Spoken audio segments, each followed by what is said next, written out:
to show that actually the ownership of the company did shift at a cost of 535 million. And therefore, I believe I have discharged my burden of proof to the required standard. Mr. Speaker, yesterday, the Deputy President said immediately became Deputy President, he asked his children not to do business with government. But you will realize, because he's speaking from both sides of his mouth, you will realize that even in this transaction about hotels, Treetops belongs to Kenya Wildlife Service. Yes, it is true he has leased. But if you say that you have instructed your children not to transact with government, and then you lease an hotel owned by the government, are you not transacting with government? Are you not transacting with government? And therefore, the live interview by the Deputy President yesterday is a further ground for the Deputy President to be impeached. I can go on and on and on to show that the Deputy President did purchase Kuruwitu Home Resort at a cost of 250 million from the estate of his own brother. Mr. Speaker, you were told also that Vipingo Ridge Hotel is a property within the estate of the late brother to the Deputy President. But I have exhibited in my bundle of documents, CR12. CR12 is a document that shows the company directors, showing the children of the Deputy President as directors of Vipingo Hotels. The children of the Deputy President are not listed in the will as executors of his estate. So one would wonder, because they are not listed as executors of the estate of the Ritu Gachagua, then where do they come in terms of owning the Vipingo company? It can only be by way of purchase, it can only be by way of money laundering.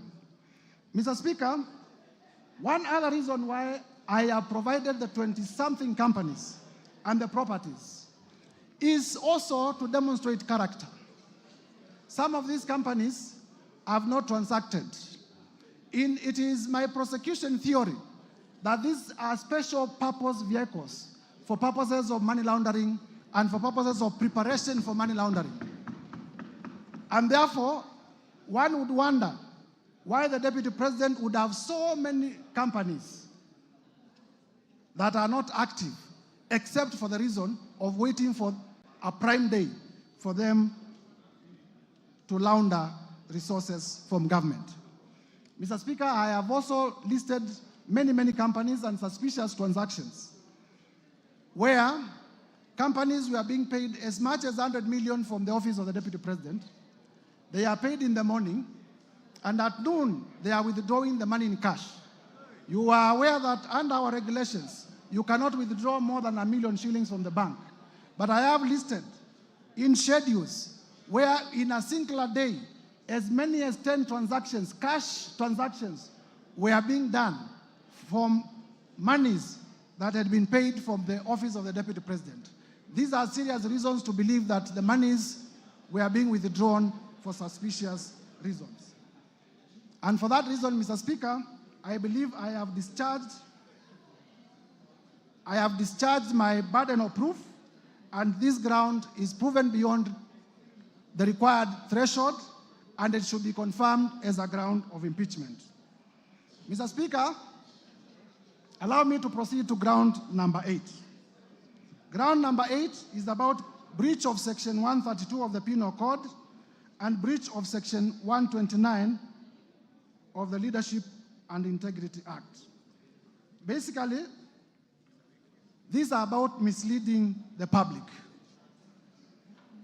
Mr. Speaker, on this one, I rely on the evidence of the video in the case of Justice Esther Maina, that the Deputy President did mislead the public that Justice Esther Maina was corrupt, simply because she had made a finding that was against him. Mr. Speaker, I also rely on a video that I'm going to play shortly, that the Deputy President did attack the National Intelligence Service in a televised television interview in Mombasa. Mr. Speaker, in that televised interview, and you will see it shortly, the Deputy President misled the Kenyan Republic on several accounts, which I will discuss after the video has been played. I now request the media team to play the video on NIS in Mombasa.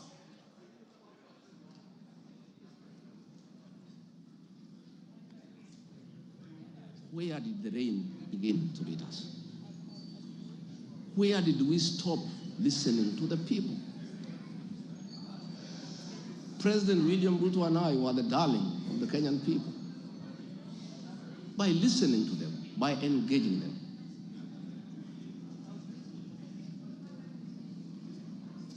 And as a government, we have established institutions to ensure we not only listen to Kenyans, but also genuinely understand their concerns. We invest significant resources in these institutions, particularly the National Intelligence Service, for this purpose. It is clear there has been a failure in the intelligence and advice we are receiving, particularly concerning crucial government policies. The President of the Republic of Kenya today has admitted that it has come to his attention that the people of Kenya did not want anything to do with the Finance Bill 2024.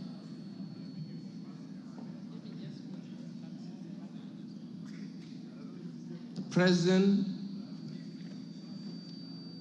has now agreed that we need to listen to the people.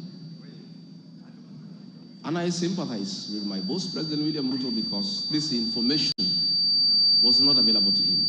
I know President William Ruto. Had he known 2 months ago that the people of Kenya did not want anything to do with the Finance Bill 2024, he would not have asked his parliamentary party to push it through. Yet, we have an organization paid by the public to give him and government such information. And that is where the problem is. We have a dysfunctional National Intelligence Service that has exposed the President, the government, and the people of Kenya.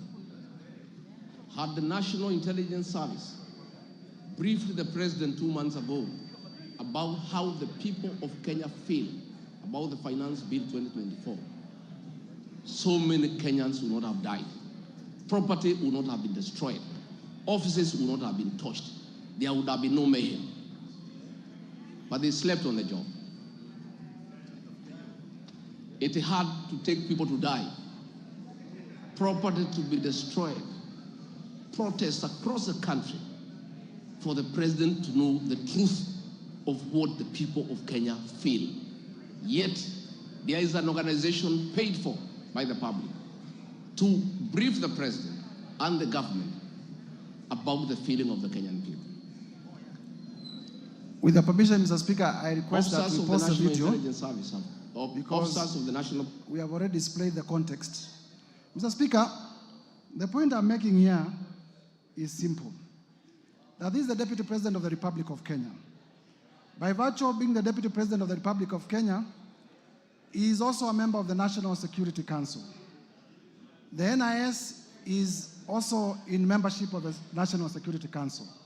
And therefore, the Constitution has provided fora where the Deputy President, in case he has any concerns, he can raise them within the official structures of government. Instead of doing that, he chose to be reckless, in complete disregard of the office, of the high calling of the office that he holds, the office of the Deputy President.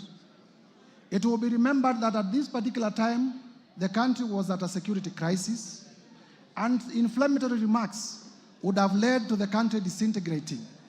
Inflammatory remarks would have led to the social fabric of this country tearing apart.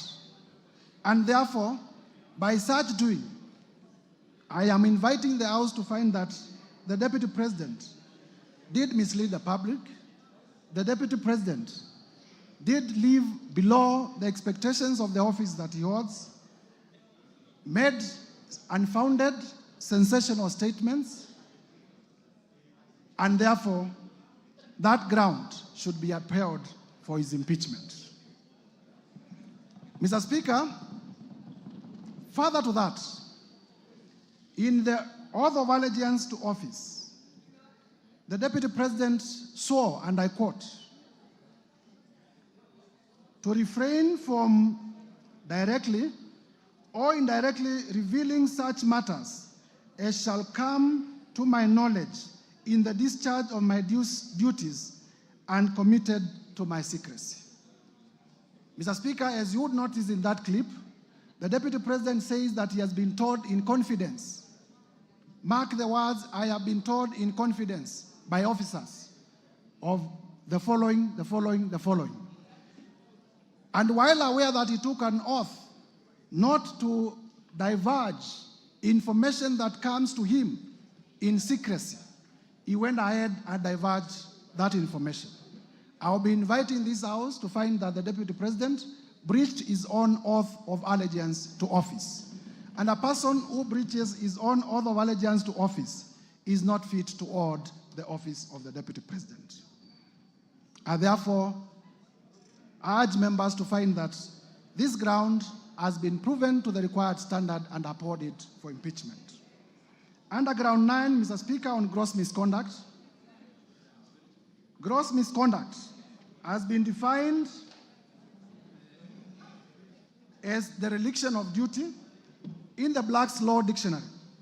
Gross misconduct has been defined as the dereliction of duty, unlawful or improper behavior. Mr. Speaker, we have alleged that the Deputy President did breach Article 151B of the Constitution in his utterances against the National Intelligence Service, and that is incompatible with the high calling, dignified status, and the discretion required of the office of the Deputy President. And because I had laid basis in the foregoing ground, I wish to urge members, using the same evidence that I've adduced above, to also find that ground number 10 is also proven. Ground number 9, that is. On ground number 10, gross misconduct on insubordination. We have the evidence of Mercy Wanjau in the form of an affidavit that cabinet makes decisions and the Deputy President defies. I have video clips in Nyanza where the President did direct. In fact, he said it is primitive for people to say that certain sections of the country cannot receive development by virtue of how they voted in the last elections. And then immediately thereafter, the Deputy President repeated his shareholder Kenya government company utterances, directly contradicting the President. In that arrangement, Mr. Speaker, I am submitting that that is insubordination, and the evidence that we have tendered in the interest of time on record is enough to prove that ground, and members should be able to approve that the Deputy President, His Excellency Rigathi Gachagua, has been undermining his boss, has been undermining cabinet, and therefore is guilty of the offense of gross misconduct in terms of insubordination. Mr. Speaker, I come to a very interesting last one, which is that the Deputy President has breached Article 151B and Section 34 of the Leadership and Integrity Act. Mr. Speaker, in my bundle of evidence, I have the affidavit of Dr. Andrew Muller, which I would want displayed. Dr. Andrew Muller, Mr. Speaker, was the acting CEO of the Kenya Medical Supplies Agency. Kenya Medical Supplies Agency, through funding of the Global Fund, did advertise for a tender for purchase of mosquito nets to benefit Kenyans. The tender was worth about 3.7 billion. In this affidavit, Mr. Speaker, Dr. Andrew Mulwa avers that when he came to KEMSA, and Mr. Speaker, the witness is before the House, but because this is not the trial chamber, we will not lead him in evidence, nor will he be cross-examined, but he's ready to be cross-examined when we go to Senate. He avers that when he was appointed as an acting CEO of KEMSA, and he came to office, he found the tender ongoing, and one day, the deputy president called him, threatened him, so that he could release a bid bond. In his testimony, he says that a company that was being funded by the deputy president, if you allow me just to get where the, because this is important, at page 70 to 76, at page 70 to 76, of my band of documents, Dr. Andrew Mulwa avers that His Excellency Rigathi Gachagua called me from his mobile phone. The number is provided. On my mobile phone number, the number is provided, and pressured me to surrender to his proxy the original bid bond submitted by Sobika Impex for the above tender. He told me that he would send a proxy to collect the original bid bond. He goes further to state that Dr. Ikuno Rigathi, who is a son to Rigathi Gachagua, the deputy president, called me and sent me a WhatsApp message from his mobile phone number, which is provided, claiming to be acting for and on the instructions of His Excellency Rigathi Gachagua. He asked for Sobika Impex Private Limited's original bid bond for the above tender, which he said His Excellency Rigathi Gachagua was trying to collect. Annexed here to and marked AM1 are the screenshots, and I would like them, they are already displayed on the screen of those messages. He goes further to aver that Dr. Ikino Rigathi, His Excellency Rigathi Gachagua's son, sent a one Ogora Wilson Okulo of national identity number that to collect the original bid bond submitted by Sobika Impex Limited. He concludes by saying that given the status, power, threats, influence of the people involved in the interference with the investigations and the cover-up of the irregularities surrounding the procurement of treated mosquito nets, I was constrained to surrender the original bid bond to Ogora Wilson Okulo. In short, members,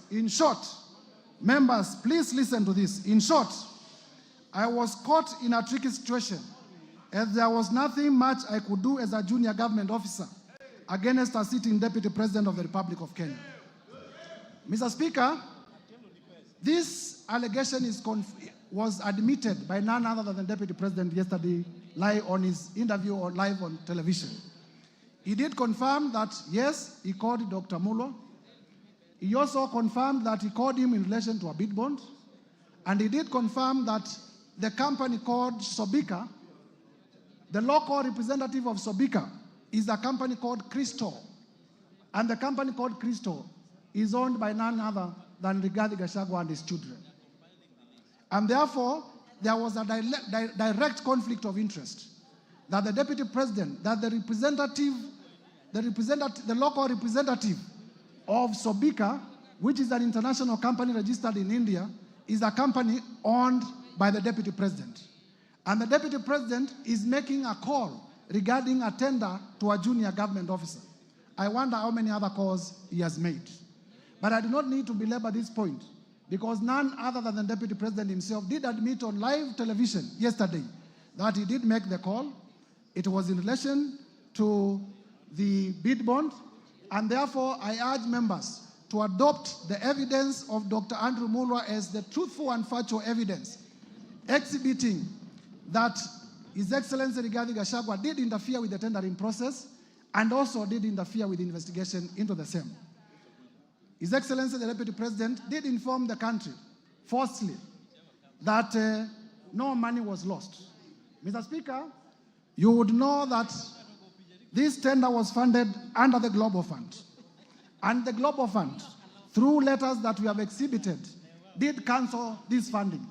And therefore, the Kenyan people lost up to 5 billion Kenya shillings and as well a relationship with the Global Fund, which is a major partner in our health sector.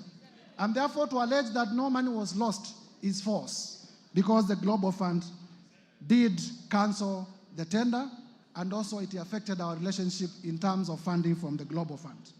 And we had to do a lot of diplomatic work, going to WHO, going to Geneva, in order to restore our relationship with the Global Fund.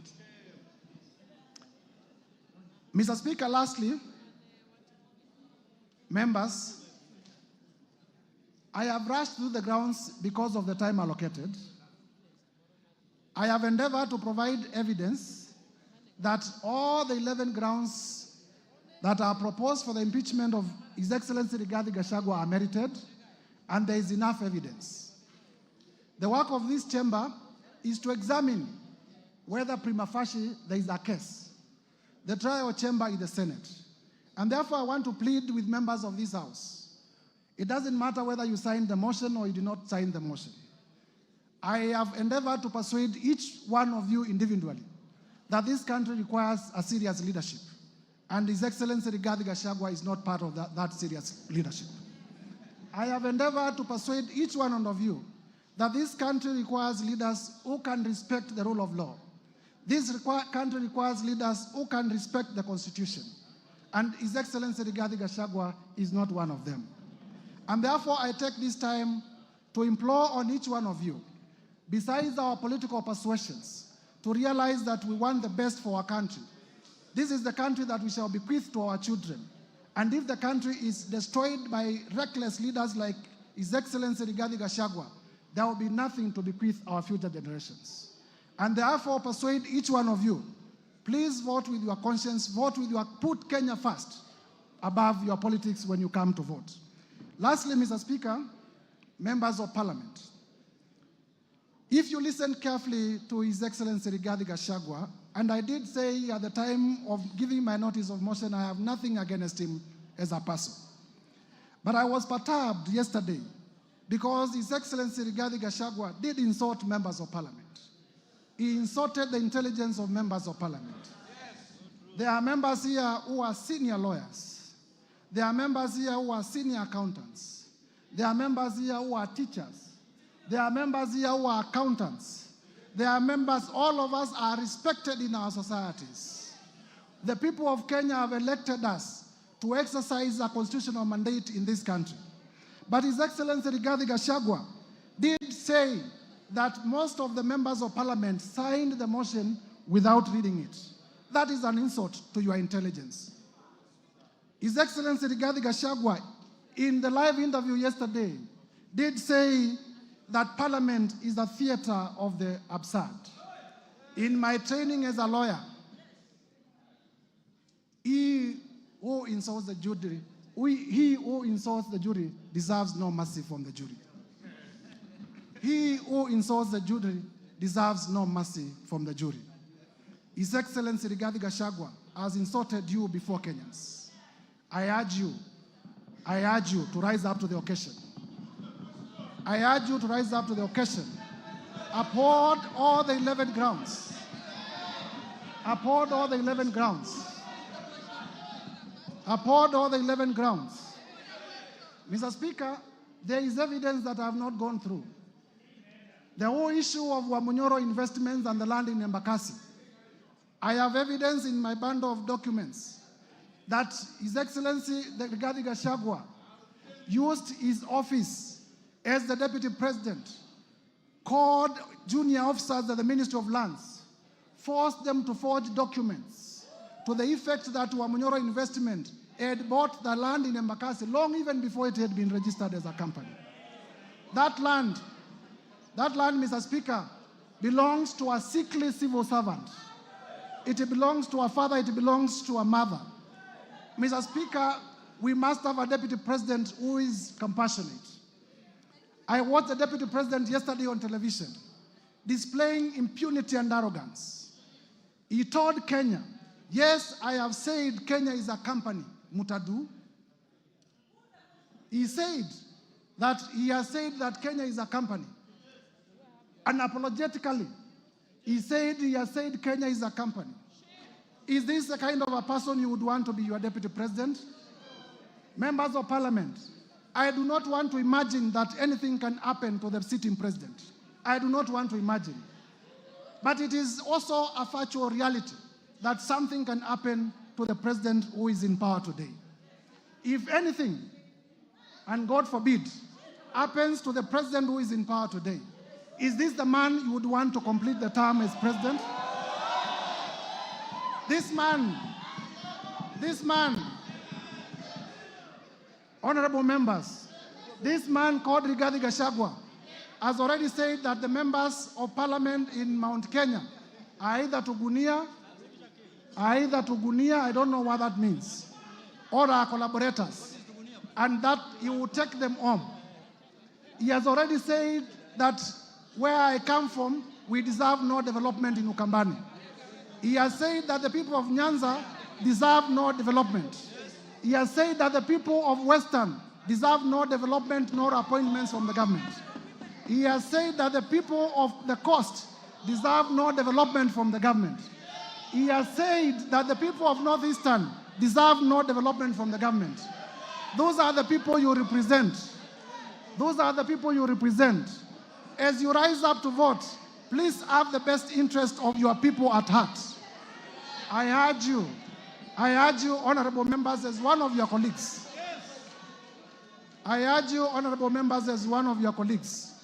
When this motion is finally put to vote, please vote to impeach Rigathi Gachagua. Please vote to impeach Rigathi Gachagua on all the grounds. As I conclude, Mr. Speaker,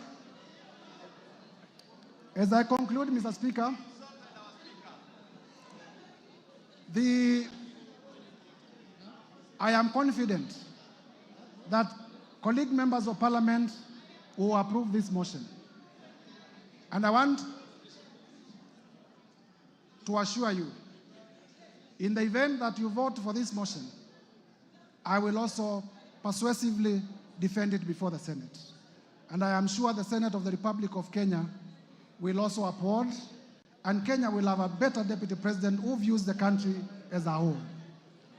With those remarks, Mr. Speaker, I beg to move and call our able deputy majority leader, the Honorable Owen Baya, to second the motion. I thank you, Mr. Speaker. Owen Baya, you have 10 minutes.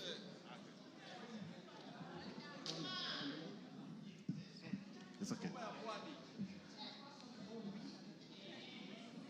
Owen Baya, you may proceed. Okay. Thank you very much, Honorable Speaker. Honorable Speaker, I rise to second the special motion for the removal from office by impeachment of His Excellency Rigathi Gachagua, the Deputy President of the Republic of Kenya. Honorable Speaker, in opening, I would like to thank the Honorable Mutuse for the courage and valor in tabling and moving this motion.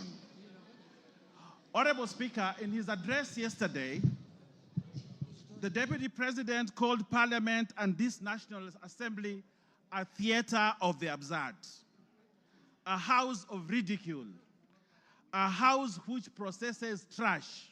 That's what he said about this Parliament.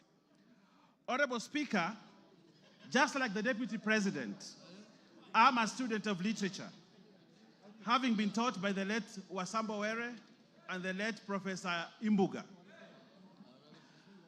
In the definition, Honorable Speaker, of the theater of absurd, a theater of absurd is without plot, is directionless, is laced with stupidity, lacks thoughts, lacks coherence of ideas.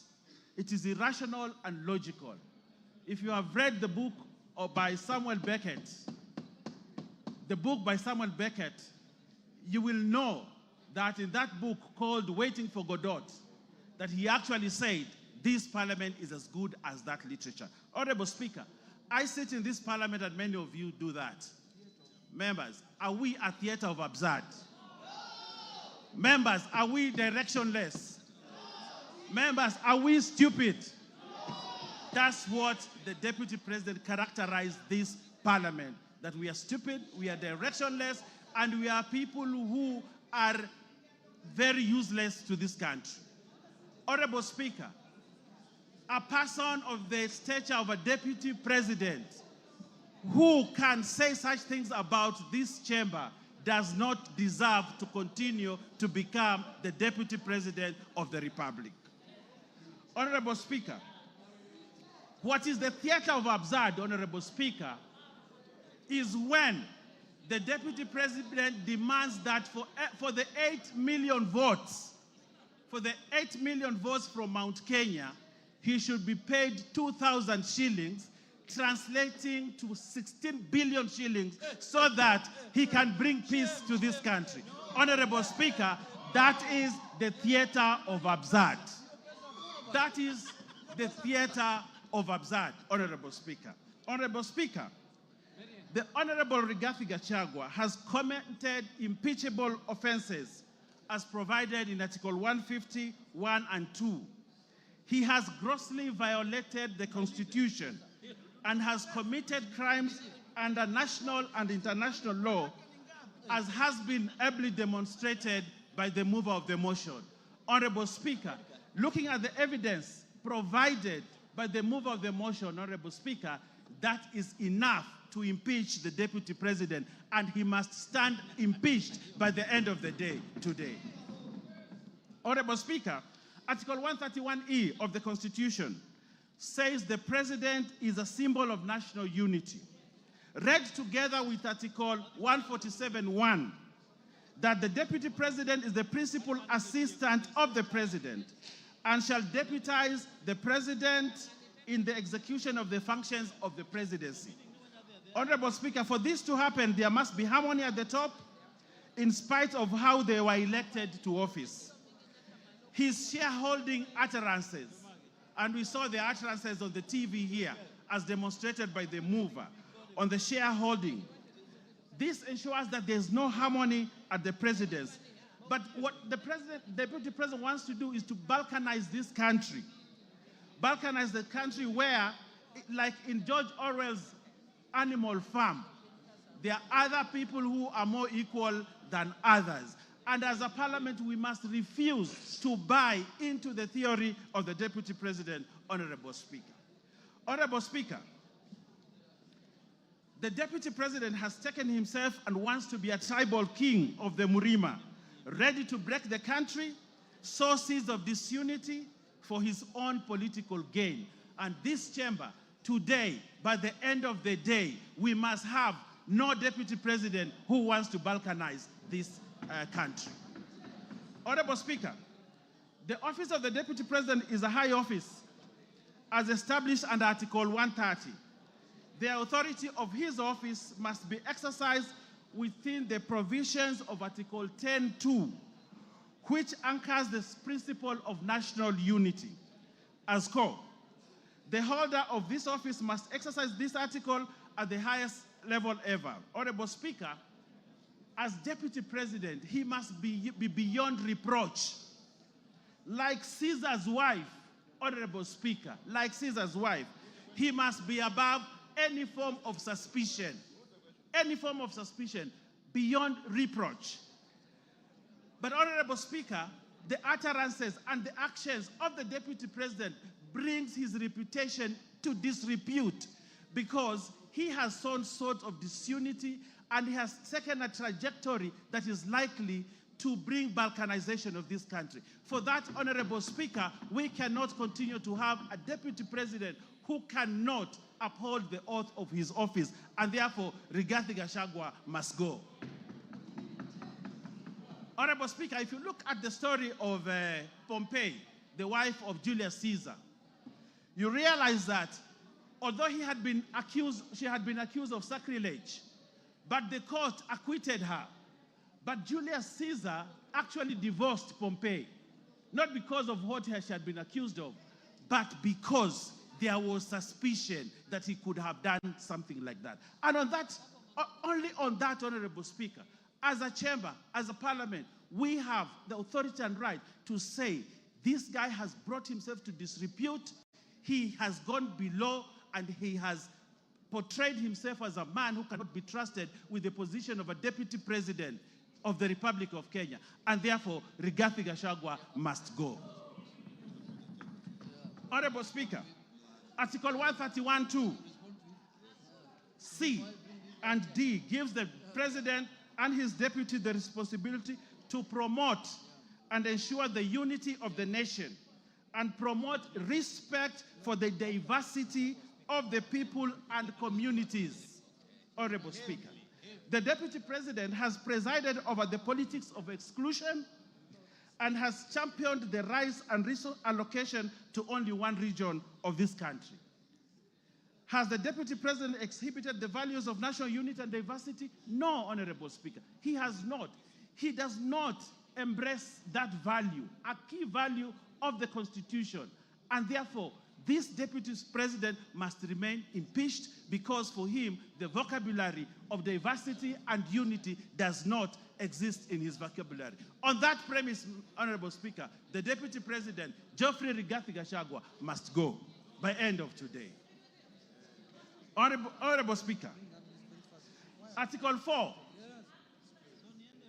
5, and 6 of the Constitution, read together with the third paragraph of the Constitution of Kenya, reinforces the fact that Kenya is one united, indivisible state. In the same breath, Honorable Speaker, the Constitution establishes the structures of counties as units of sharing resources. However, the Deputy President has established an unlawful and constitutional structure of the country as a structure of sharing national resources, where we have now a new structure of shareholders and non-shareholders. Honorable Speaker, that is sacrilege. We cannot establish another structure of resource allocation apart from the one provided in the Constitution. But now we have a new structure where those who are shareholders in the country get more resources and those that are not shareholders don't get resources. For that new structure that he's trying to establish in this country, the Deputy President, Rigathi Gachagua, must go. Honorable Speaker, there was a time in this country, Honorable Speaker, if you allow me to say this, and I will ask you to add me a few minutes more to say this, that there was a time in this country when the Deputy Chief Justice, the Honorable Nancy Baraza, was bundled out of office because of impropriety, because of an issue that Kenyans thought was not proper. Nancy Baraza, just pinching the nose of someone.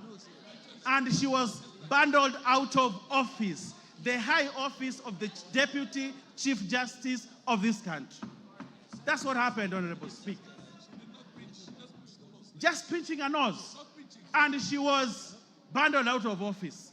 But here we have a Deputy President who has committed sacrilege, trying to balkanize this country. A Deputy President who has called people names. A Deputy President who has called a member of Parliament a prostitute. A Deputy President who has amassed wealth that cannot be accounted for. For that, Honorable Speaker, just like Nancy Baraza was bundled out of office, the Deputy President must also be bundled out of office because of that impropriety. Honorable Speaker, we saw the mover has ably demonstrated to us how he took on a judge. But Honorable Speaker, it is not just a judge, it is a female judge. Honorable Speaker, probably he attacked this judge because she was a woman, a lady judge. Where is the place of women judges or women in this country if we have a Deputy President who has no respect for other female or lady leaders in this country? Honorable Speaker, for the abuse on a woman judge, a lady judge, the Deputy President must go. Honorable Speaker, I know my time is running out, but I want to say this in closing. Honorable Speaker, I want to say this. When you ever face an impeachment motion, Honorable Speaker, you'd rather have a rich dead brother who you can shield yourself with. We saw what the Deputy President tried to do yesterday. But I want to tell him that Kenyans are clever and they read through what he wanted to do yesterday. And they will not buy it. It does not sell. It won't be bought. We know who he is. We know. Give him 1 minute. Finish up. Finish up. He's my friend. Yes, Honorable Speaker. We know what he tried to do yesterday, but we can't buy it, Honorable Speaker, and therefore, Rigathi Gachagua must stand impeached at the end of the day. Honorable Speaker, we are in this boat together.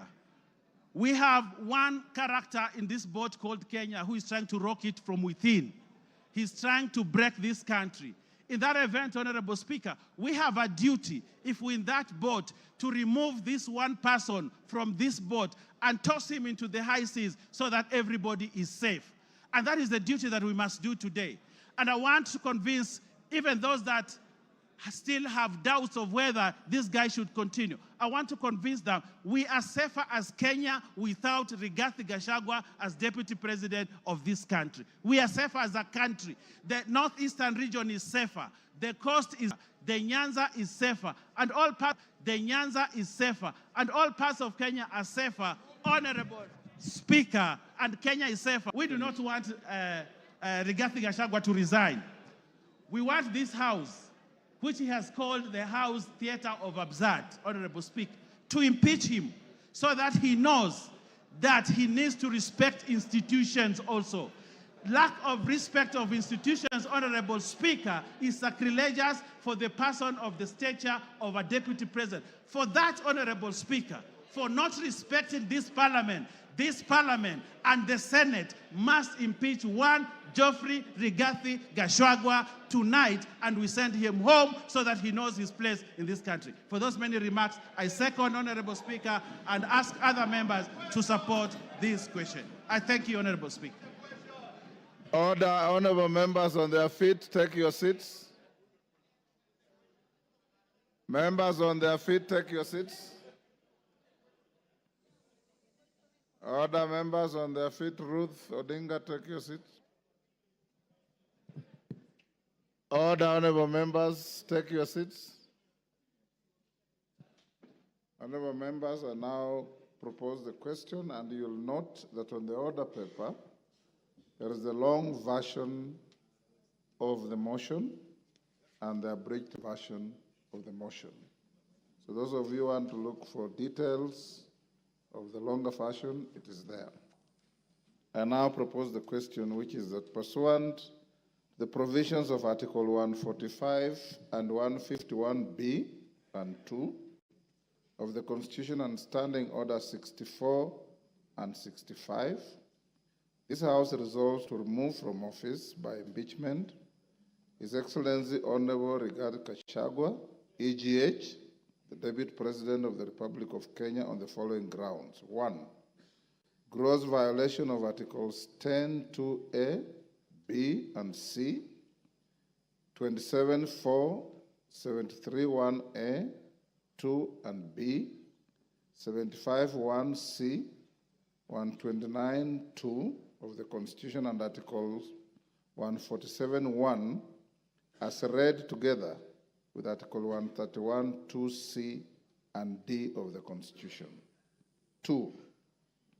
Gross violation of Articles 174(1) and 152(1) of the Constitution by undermining the President and the Cabinet and the effective discharge of the national government's executive mandate. 3. Gross violation of Articles 6(2), 10(2)(a), 174, 1861, 189(1), and the fourth schedule to the Constitution by undermining devolution. 4. Gross violation of Article 161 of the Constitution on the institutional and decisional independence of judges. 5.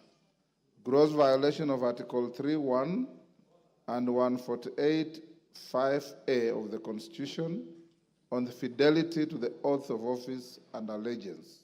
6, serious reasons to believe that His Excellency the Deputy President has committed crimes under sections 13(1)(a) and 62 of the National Cohesion and Integration Act.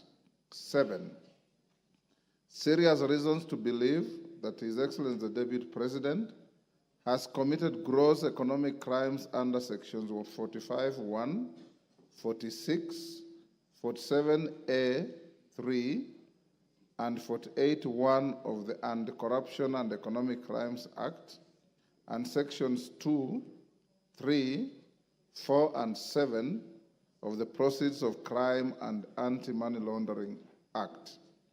8, serious reasons to believe that His Excellency the Deputy President has committed crimes by continuously misleading members of the public through false, malicious, divisive, and insightful remarks that are contrary to the provisions of Section 132 of the Penal Code and Section 29 of the Leadership and Integrity Act.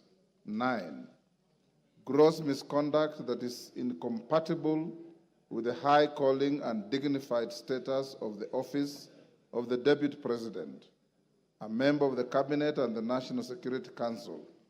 His Excellency the Deputy President has publicly attacked and undermined the work of the National Intelligence Service and its officers.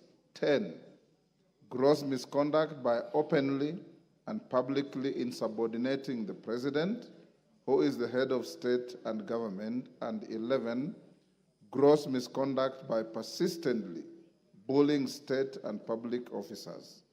Honorable members, the motion is supported and the list is attached by 291 members of this House.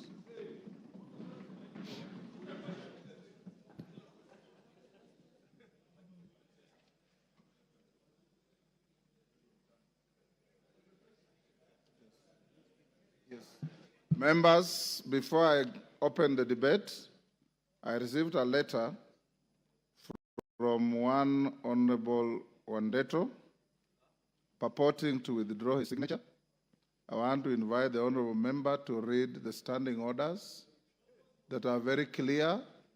Once you append your signature to a special motion, once you append your signature on a special motion, you have crossed the Rubicon, and you cannot withdraw that signature. Honorable Otiende Amolo. Thank you, Mr. Speaker. Mr. Speaker,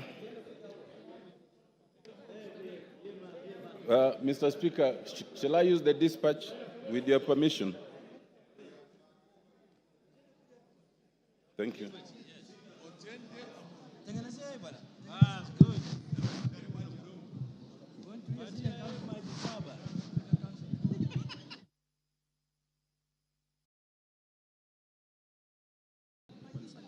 Yes.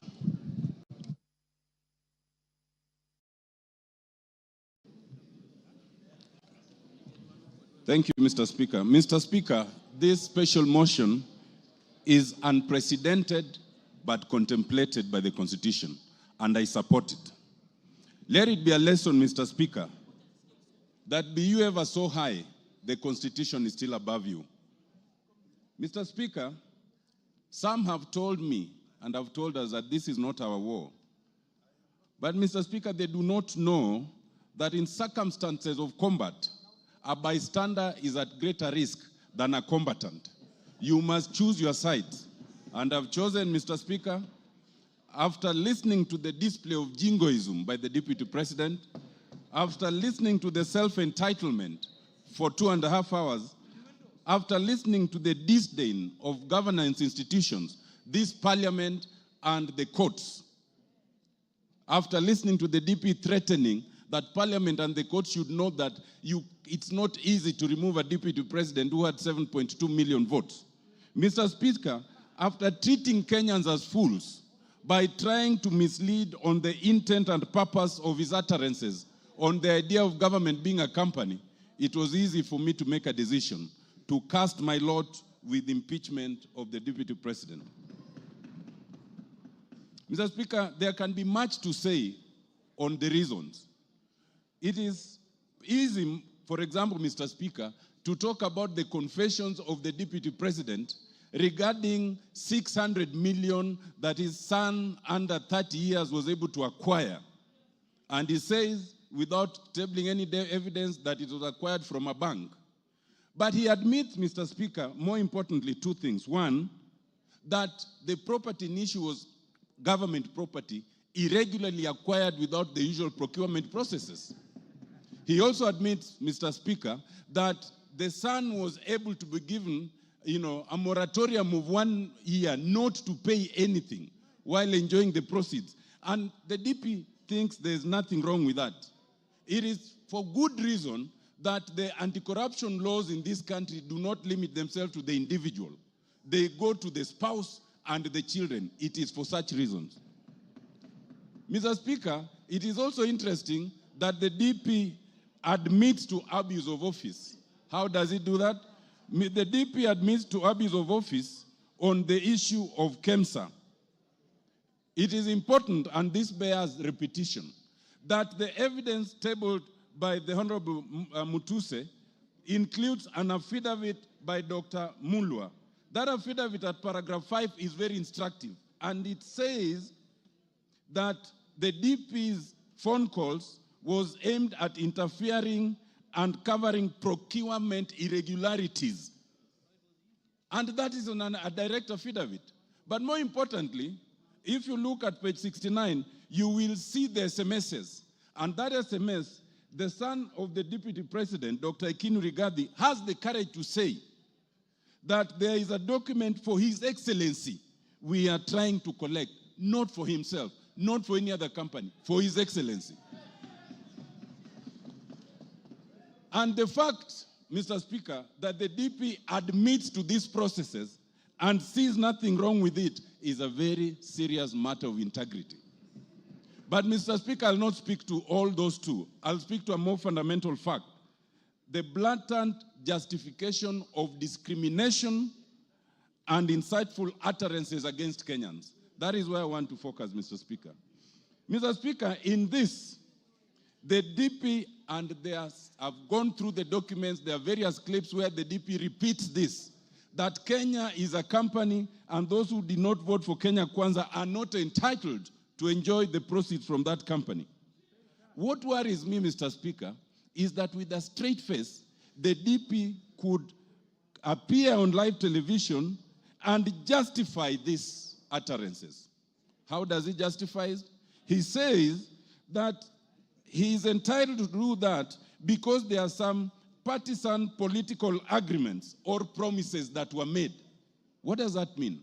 The DP elevates promises at a political party level above the National Cohesion and Integration Act, Section 13. He elevates those promises at a political party level above the Constitution of Kenya. There are 15 different articles that speaks against this. The fact that the DP can think that he can justify such utterances and elevate these agreements above the law and the Constitution is the clearest evidence that he must go because he has breached the Constitution. It is important to note that Article 145, 1A and C do not say that if you are respecting a political promise, then you can breach the Constitution. If that was to be the case, Article 24 would include that as a limitation. It does not include. If you want one reason, members, to impeach the Deputy President is because he has admitted to breaching the Constitution on account of a political promise.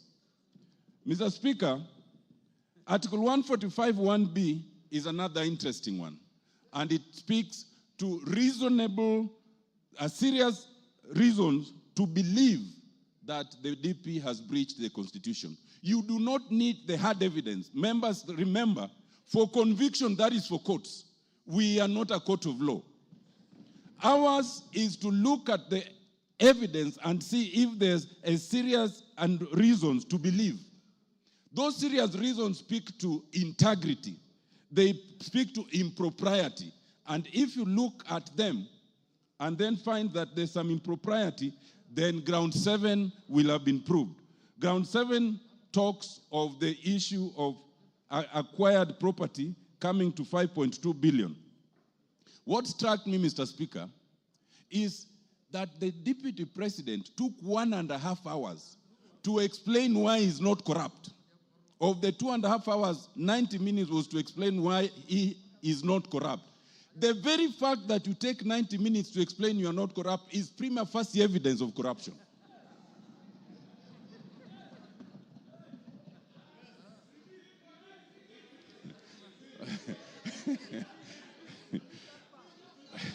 Mr. Speaker, for one who is not corrupt, you can explain it in a sentence, period.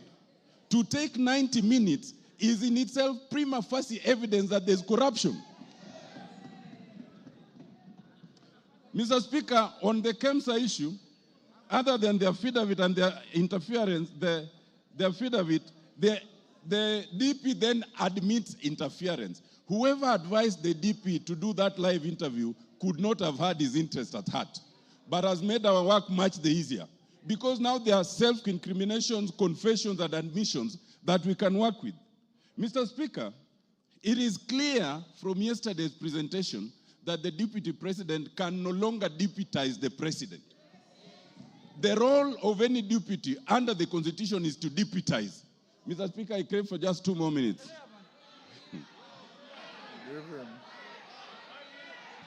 So that, Mr. Speaker, even the fact,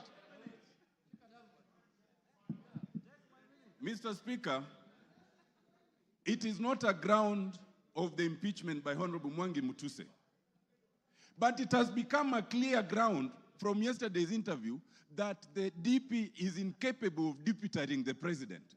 And if we needed an independent ground, that is very clear. It is also clear that the DP can no longer be part of a cabinet. It is a basic rule in terms of labor law. If you cannot work with your boss, if you insubordinate your boss, if one person is to go, is the subordinate, not the boss. Mr. Speaker,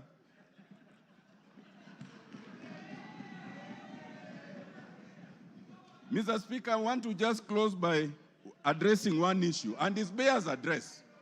Some Kenyans, hello, Mr. Speaker, it is important to address this issue. Some Kenyans want us to divert attention from the impeachment that is before us. There's only one impeachment motion before us, and it's in respect of the Deputy President. Now, some people have said, kufa makanga, kufa dereva. Now, let me explain to you. First of all, when you say kufa dereva, kufa makanga, you must remember that in that bus there are passengers. And those passengers can die if you are reckless. In this case, those passengers are Kenyans. We as Parliament must navigate that issue so carefully that the passengers called Kenyans remain safe. Mr. Speaker, that is extremely important. Why? We are in a very unique position where we have a president and a deputy president, but we do not have an IBC. If anything happens right now, as we are going to, if we impeach the deputy president as we want to, as we need to, the position can be filled even without an IBC. But if there is no president and there is no deputy president, only the speaker can act for 60 days. Within those 60 days, there must be an election. We cannot currently have an election because we have no IBC. To have IBC commissioners, you need a president to nominate the board that will select them. Once the board is nominated and they propose a name, then the name must be forwarded again to us, and it's only the president who can nominate them. In other words, if you say kufa dereva, kufa makanga, you want absolute turmoil for all the Kenyans to die in that accident. That would be a very reckless act. Mr. Speaker, I am convinced, having looked at the Deputy President, having listened to him, that the Deputy President is not remorseful. He is not sorry for any utterances. He is not prepared to change. He is a man who must be saved from himself by impeachment. Thank you, Mr. Speaker. I support.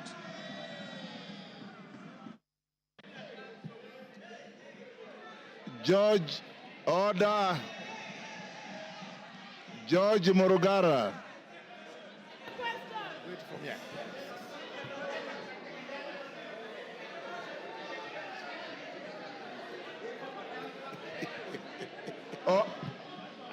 Order, order. Order, honorable members, order. Order, Bensouda. Freeze. Freeze where you are. Order, members. Order, honorable members. I know the limits of exuberance are high.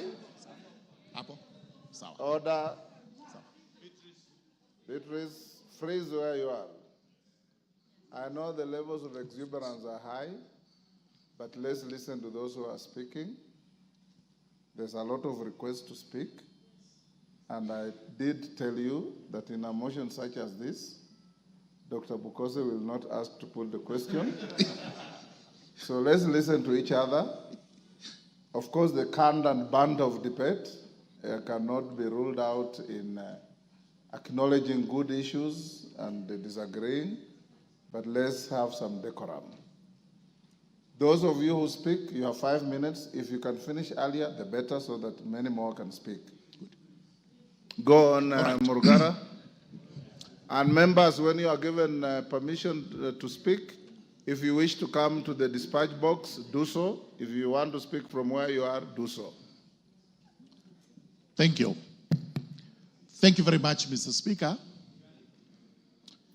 Mr. Speaker, before I even state my position as regards this motion, it is important for me to express what the views of Kenyans are regarding this motion, and especially with a hindsight of the public participation that we did, and also from the public opinion which was communicated to Kenyans through an agency that conducts opinion polls. It is vitally important to remind Kenyans that through the public participation that we did on Friday and Saturday, it was overwhelming that Kenyans were in approval of the motion, and therefore we must respect their position. We must also remind Kenyans that an agency by the name TIFA has come up with an opinion polling, which again has indicated that Kenyans are in favor of the motion. Therefore, even as we debate today, even as we agonize over this motion, even as we consult the Honorable Mwengi Mutuse, as we have done from time to time, as regards this motion, it is quite clear that Kenyans are in favor of the motion carrying the day. I therefore respect the position of Kenyans. I respect the position of my constituents of THEREPORTERKE, and I do confirm that I rise to support the motion. That today, the motion that has been brought to this House to have His Excellency the Deputy President of the Republic of Kenya, the Honorable Rigathi Gachagua, impeached, carries the day by a vote to be taken by the House. I must commend the Honorable Mwengi Mutuse, who is actually my Vice Chairperson in Justice and Legal Affairs Committee, for work excellently done. And repeat the position he has made, that we are not a court of law trying a suspect. We are a House of Parliament which is required to just consider whether the grounds advanced are actually substantiated. Do we have reasons to believe that the grounds advanced are substantiated? Having listened to the mover, having looked at the documentation, and I confess we have burnt midnight oil looking at this particular motion and the supporting documentation, these grounds are substantiated. Allow me briefly to just mention but a few. Ground number one, which is on dangerous divisions in the country, is propagated by the Deputy President. The Deputy President last night admitted and tried to qualify the admission that he had likened Kenya to a company. There is total difference between likening the government to a company and stating categorically that the government is actually a company. The Deputy President, in the clips we have watched, was candid in a statement to Kenyans that the government is actually a company and that each one of us has or does not have shares in that company. The net effect of this is, if you do not have shares, then you do not belong to Kenya.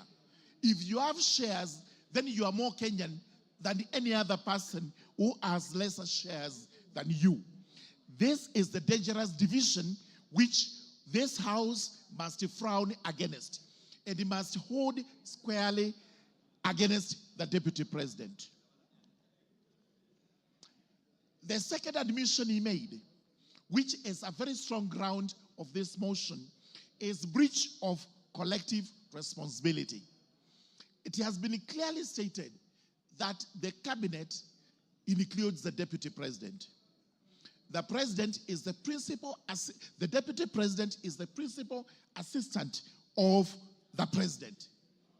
Having breached this doctrine of collective responsibility, and he clearly said he did so because he thought, in his view, in his opinion, it was unconstitutional to have decided the way they decided, clearly shows that the Deputy President is not able to work with the government in which he is mandated to work with.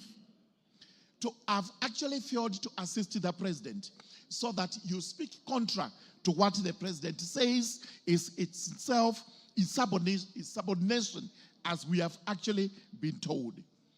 The net effect is that even if the Deputy President was actually to survive this impeachment motion, our question is, where would he work? He cannot work with the President because he made another admission that this motion actually has the nod of the President. We have not had any PG, we have had no meetings whatsoever regarding this motion, but he is convinced that the President has a hand in this motion. If that is the case and he survives, who will he work with? Who will be his boss? Number two, he says whatever they do in the cabinet tinkers on the unconstitutionality. If that is what his position is, that the cabinet as it sits today would actually make decisions, which decisions they would have to execute at one time or the other, which are unconstitutional, which cabinet will he work with? Therefore, it goes without gainsaying that the personality of the Deputy President, His Excellency Rigathi Gachagua, is untenable as far as the presidency is concerned and as far as the cabinet is concerned. 1 minute more. There has been an argument regarding the companies, and Honorable Mutuse has read out the companies, which nobody seems to know exactly why these companies were formed. Exactly what was the ulterior motive of forming these companies. But what I wish to point out regarding the companies, and what Kenyans should know, is that some of the properties under which the Deputy President aid, stating that these were properties of his late brother, are actually today his properties. Most important is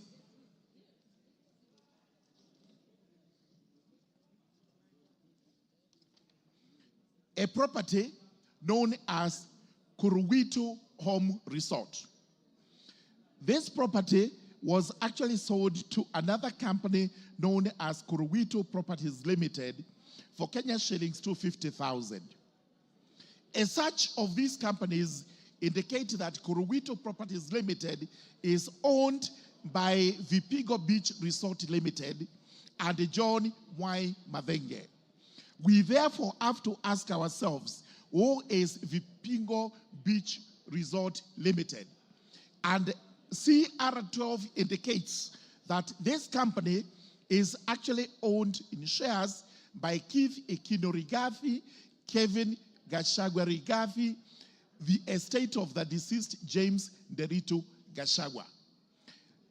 As we were told, these two persons named, Keith and Kevin, are not executors of the estate of the late Nderitu Gachagua.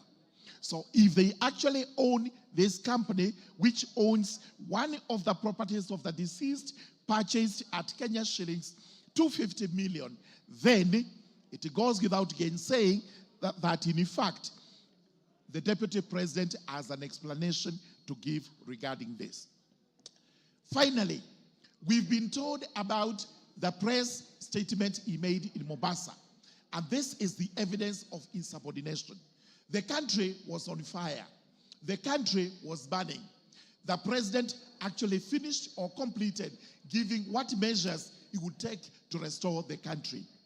The Deputy President went to Mombasa, where he gave a statement which in itself was inciting to Kenyans, casting aspersions on the government, casting aspersions on our agencies, and at the end of the day, we have also seen him casting aspersions on the judiciary, which is supposed to be an independent institution. What we are required to do as members of parliament is to prove only one ground. The rest of them may fall or may succeed. But I can assure you, out of the 11 grounds, there is cogent evidence that the Deputy President has committed acts inconsistent with his office, acts which in themselves warrant this House to impeach him today as we go to the vote. As I conclude, I urge the House, let us look at the bigger picture, which is the bigger picture of Kenya as a country. What we are doing is not to try and appease one person. We are trying to do this so that the country is saved. And we have always asked the question, the second in command who does not work with the first in command and his team, of what use would that person be to the country? With those very many remarks, I do beg to support this motion. Thank you. Mishimbogo.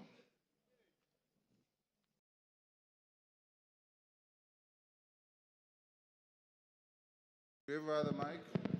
Asante sana Mheshimiwa Spika. Mheshimiwa Spika, nasimama hapa kuunga mkono hoja hii ya kumng'atua mamlakani naibu wa rais Bwana Rigathi Gachagua.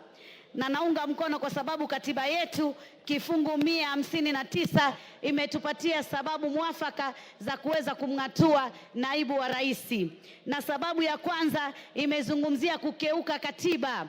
Na nikiangalia Mheshimiwa Rigathi Gachagua amekeuka katiba, haswa nikiangalia kipengele cha 10 ambacho kinazungumzia maadili ya kitaifa.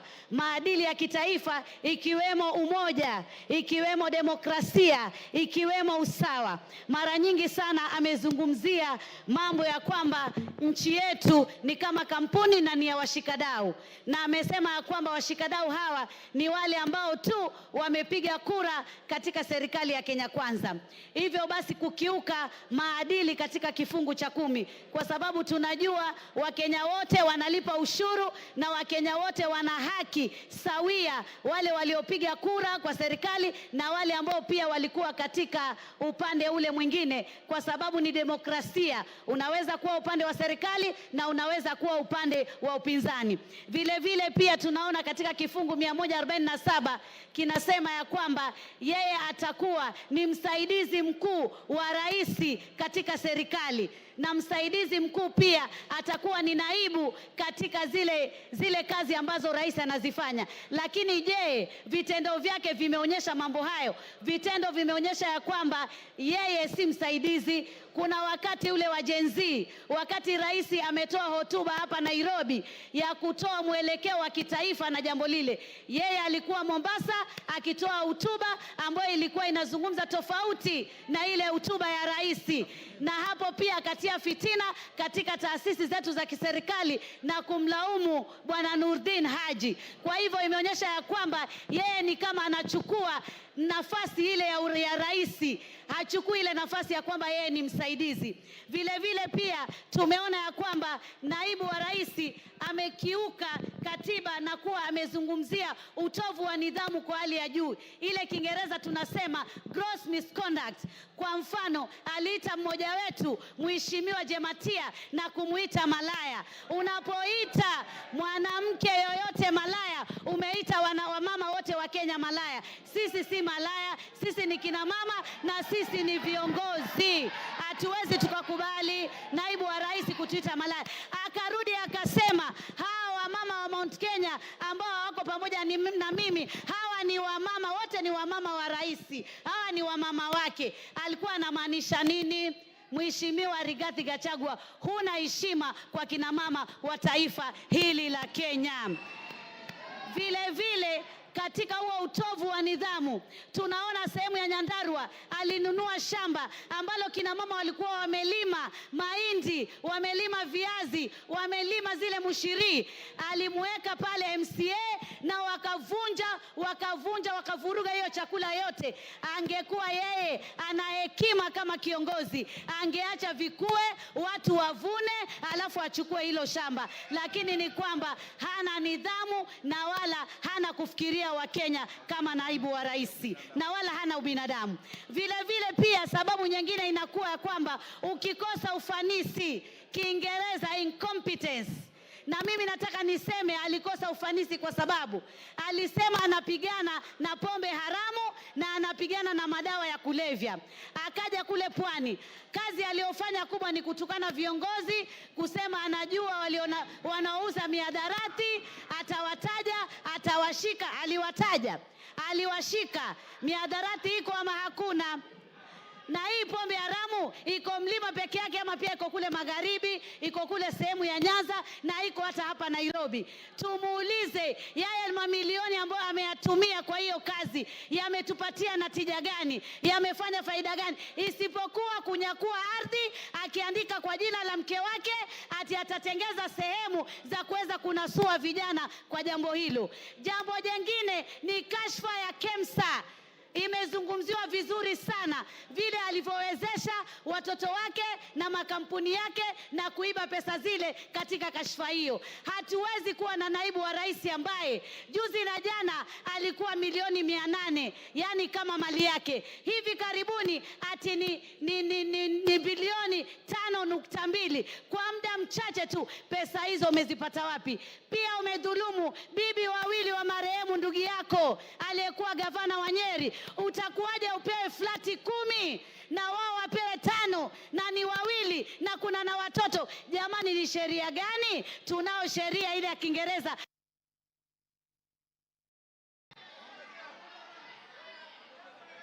Give her 1 minute. Tunajua hiyo sheria imezungumzia wakati mume amekufa, yani ni mabibi na watoto ndio wanaorithi. Sasa wewe itakuwaje uchukue huo urithi wote? Mpaka hoteli umechukua, ati uliandikiwa, ati ndugu yako alikupa. Jamani, wewe kama makamu wa rais muogope Mwenyezi Mungu na ujue ya kwamba hatuko hapa sisi katika ukabila. Tukiangalia act ile ya National Cohesion Integration Act inazungumzia yoyote atakayetumia maneno ya matusi, maneno ya kutishia ili kuweza kuleta bughudha katika makabila, yeye anatakikana ashtakiwe na amefanya makosa. Rwanda juzi na jana matamshi ya kikabila yaliwatia katika vita vikali vya kikabila. Na wewe leo unataka kuleta vita katika taifa la Kenya. Tuliona Molo clashes na hata wewe unasemekana ulikuwa kwa hiyo maneno. Tuliona Time up. Time up, Mishi. Faith Gitau.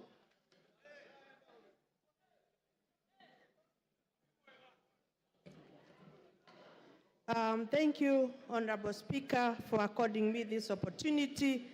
And from the onset, I support this special motion. First, our supreme law of the land expects the presidency, which includes the president and the deputy, to be a symbol of national unity. In that case, the holders of that office are expected to portray a national image as opposed to an ethnic outlook. Honorable Speaker, our deputy president has been at the forefront in advancing a selfish ethnic agenda. For him, it is about his community and nothing more. After an election, Mr. Speaker, the government has to serve both those who voted for it and those who did not.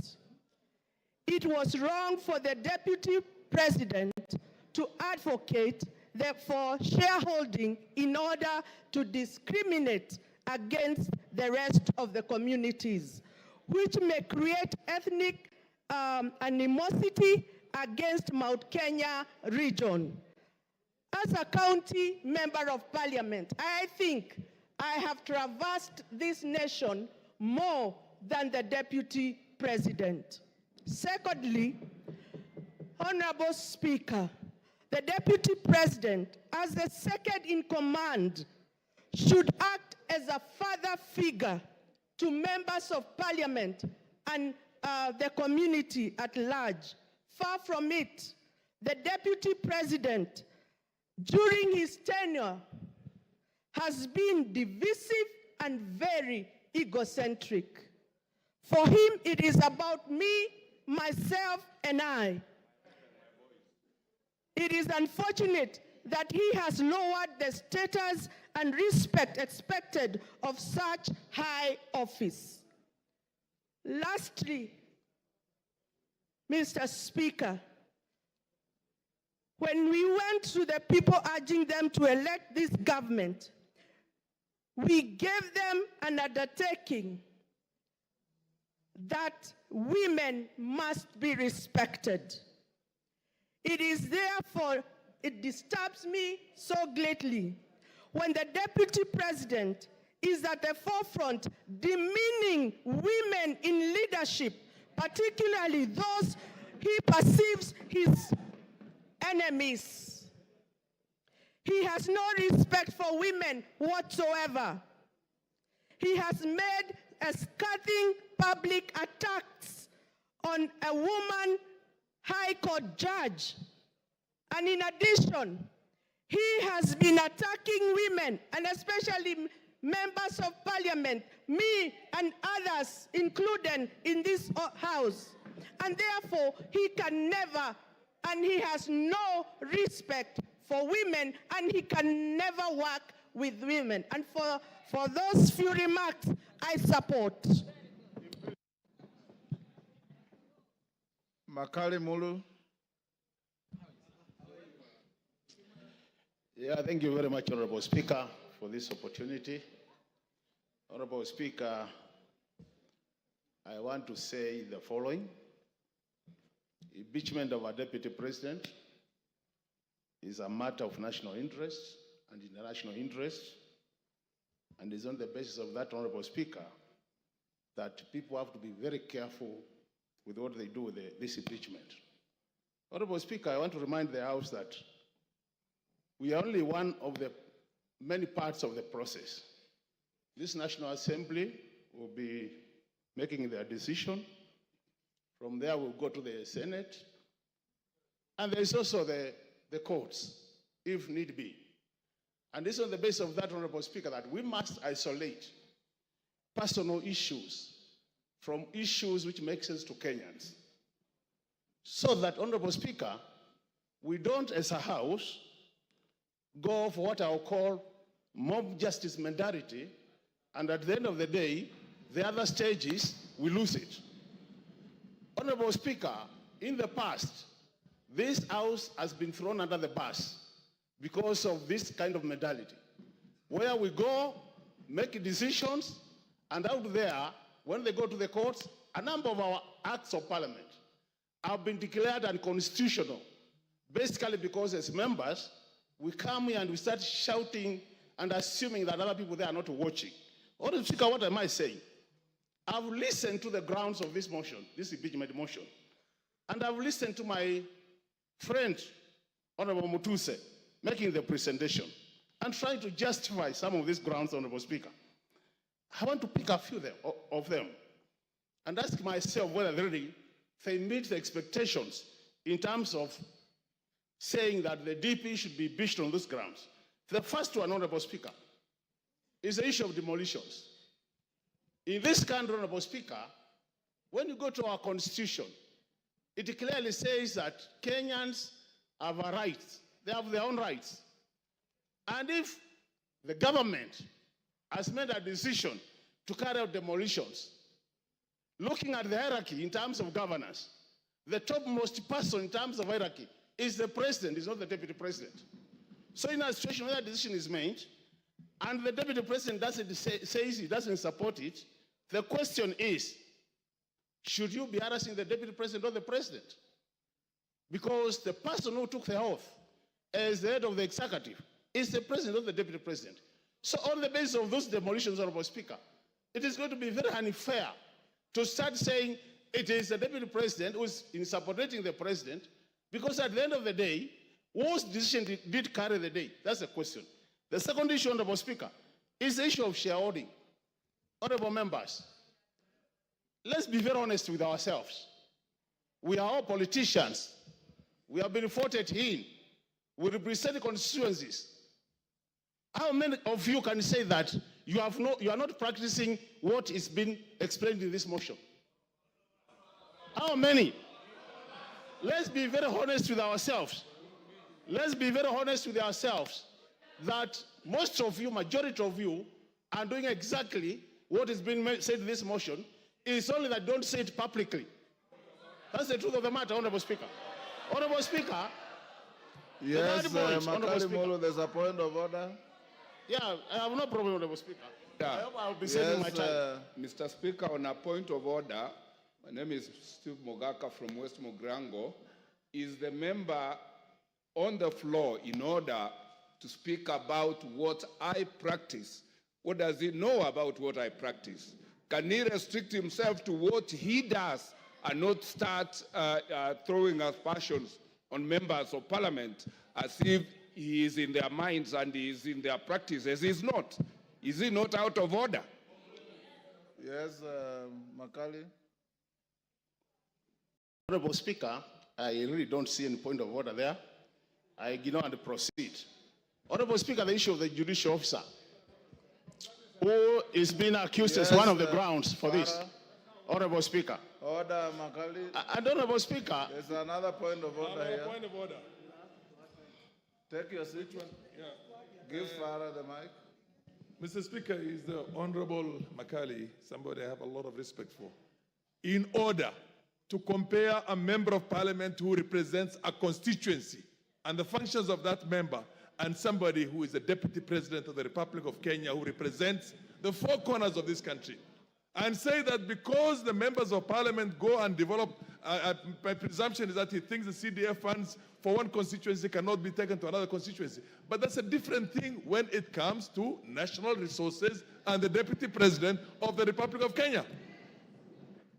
Makali, wind up, your time is up. You know, Honorable Speaker, I hope this is not just to delay me not to say what I wanted to say, Honorable Speaker. I can see a very deliberate move to curtail me from saying what I want to say. Do you want Honorable Speaker, from Nimrod Mbai? Honorable Speaker, you know the thing is, Honorable Speaker, and Honorable Speaker, you need to protect me on a serious. You have been protecting everybody who has spoken. Unless also, Honorable Speaker, you're on the same side of those who are supporting. Because on a serious, Honorable Speaker, I don't think it's fair. You have been protecting everybody else. You can't protect. Order, Honorable Makali Mulu. Order, Honorable Makali Mulu. You've been sitting here since we started. Order, Makali. Not a single previous speaker attracted a single point of order. If any came, the speaker will allow it. Not a single person raised a point of order. In fact, I'm being gracious by asking you, Nimrod Mbai wants to inform you, do you want this information? If you don't want it, you go on. But for you, order, Makali Mulu. You know, when you lose your cool, you also lose the argument. So just be composed, say your bit. The speaker has no dog in this fight. Just say what you want to say, finish, and we give space to somebody else. And any member who wants to stand on a point of order, it's within your standing orders. He has said he doesn't want your information. Go on. You know, Honorable Speaker, with all due respect, people have been making their contribution here since morning. Nobody has been shouting point of order. So, and it's my democratic position to oppose the motion. Order. Honorable Speaker. Go on. Honorable Speaker, I've been elected by the people of Kitui Central to come to this house 3 times. And nobody can assume that I cannot make my contribution. Honorable Speaker, I've been saying, on the matter of judicial officer. Wind up. The judicial officer has been accused of corruption-related matters, Honorable Speaker. And there is a court case, or as we are speaking. Are we running away from accountability as a country? When do we allow the courts to do their work up to the conclusion that as a house we want to make this as a ground for impeachment, Honorable Speaker? This is what we are saying. There is separation of power, Honorable Speaker, and we should respect that. The other thing, Honorable Speaker, the India of officers been called by the DP. Just called. How many of us here since morning have been called by the President? How many of us here since morning have been called by the Deputy President, pleading with us to either support or oppose? Can you be impeached on that note? On a serious note, we need to be. I'm saying, Honorable Speaker, from where we are seated as a house, you go for mob justice mentality, you lose it at the top there, you are trying to reduce the credibility of this house to the lowest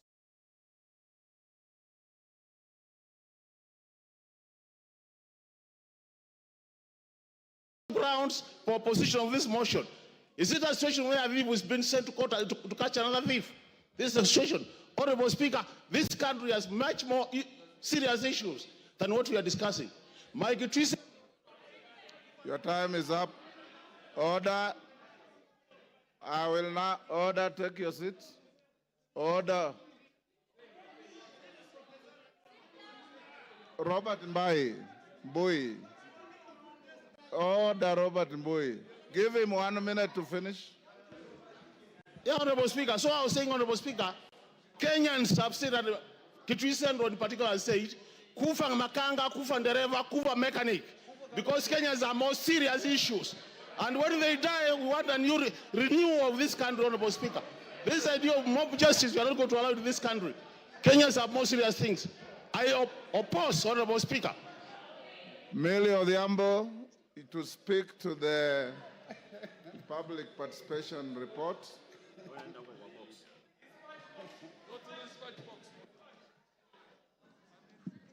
Thank you, Mr. Speaker, for giving me this opportunity. Mr. Speaker, I was just wondering if after speaking to the public participation, that I could also just make my contribution.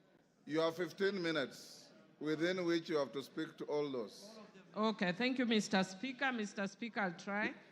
Mr. Speaker, earlier on in the morning, I had tabled before the House. I am, is it vertically challenged? You are loud enough. Go on. Thank you, Mr. Speaker. Mr. Speaker, I was indicating that earlier in the morning I had presented a report of a public participation on the proposed removal from office by impeachment of His Excellency Rigathi Gachagua, EGH, the Deputy President of the Republic of Kenya. Honorable Speaker, this is following the notice of a special motion by Honorable Mwengi Mutuse and in line with Article 1182 of the Constitution. Mr. Speaker, consequently, the House Business Committee approved a public participation program across all 290 constituencies, and I present on behalf of the House Business Committee. Mr. Speaker, I'll speak to the issue of the legal framework of public participation. And Mr. Speaker, Article 10.2 of the Constitution provides for the participation of the people as one of the national values and principles of governance. Mr. Speaker, Article 118 of the Constitution requires Parliament to ensure public access and participation of the people in its affairs. I will not go to the details, and we can read it for ourselves because of time. Mr. Speaker, I wish to note on my own behalf that in quasi-judicial proceedings like this, public participation is not really necessary, even though the courts are pronounced that they are. In my view, they are not actually necessary in a quasi-judicial processes like this, because, Mr. Speaker, it's almost like saying that the judiciary needs public participation in making their decision. Having said that, Mr. Speaker, I also want to speak to the issue of timelines. And, Mr. Speaker, Parliament has spoken very clearly on the issue of timelines, understanding Order 64.2. And in summary, Mr. Speaker, I would want to say, if you read the standing order, that there are very strict timelines for a process or a motion like this.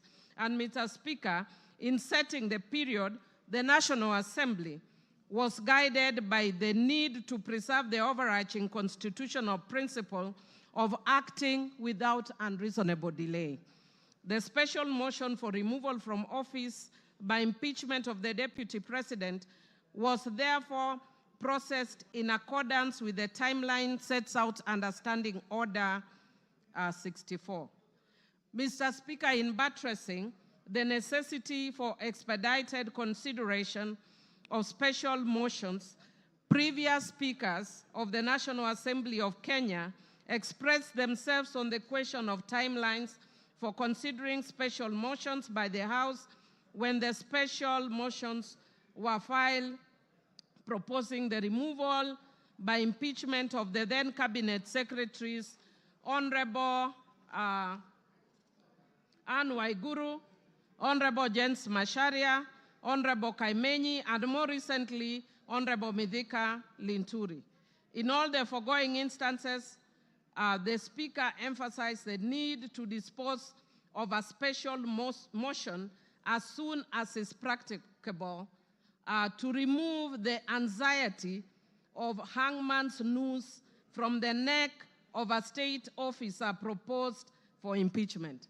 Mr. Speaker, you have seen the level of anxiety that the Deputy President has undergone, and indeed when he was actually giving the press statement yesterday, he was almost in tears.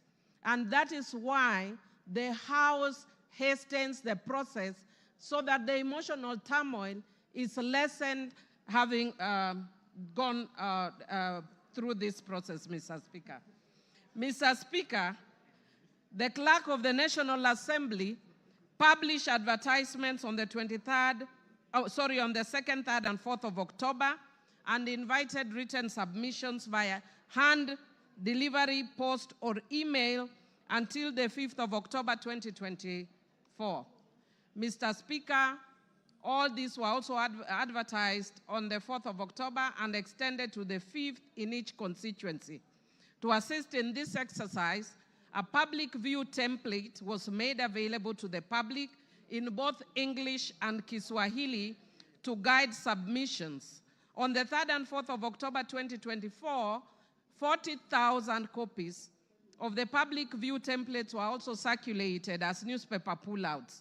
This template was designated to provide clarity and precision in responses, whether for or against the motion. Number 2, to supplement other means of public input.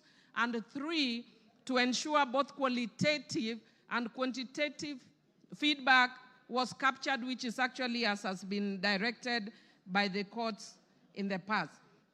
Mr. Speaker, I just want to indicate that many means were used, including radio, TVs, and other means to publicize this process, including Twitter, or formerly, currently X, or formerly Twitter, and Facebook pages. Mr. Speaker, the public was invited to submit views either in support or in opposition of the special motion or offer other views. Mr. Speaker, I wish to laud Kenyans for their growing consciousness on their civic rights and duties. Mr. Speaker, people participated in various ways, as was witnessed both on electronic and social media, Mr. Speaker. And Mr. Speaker, many Kenyans who are participated very expressively.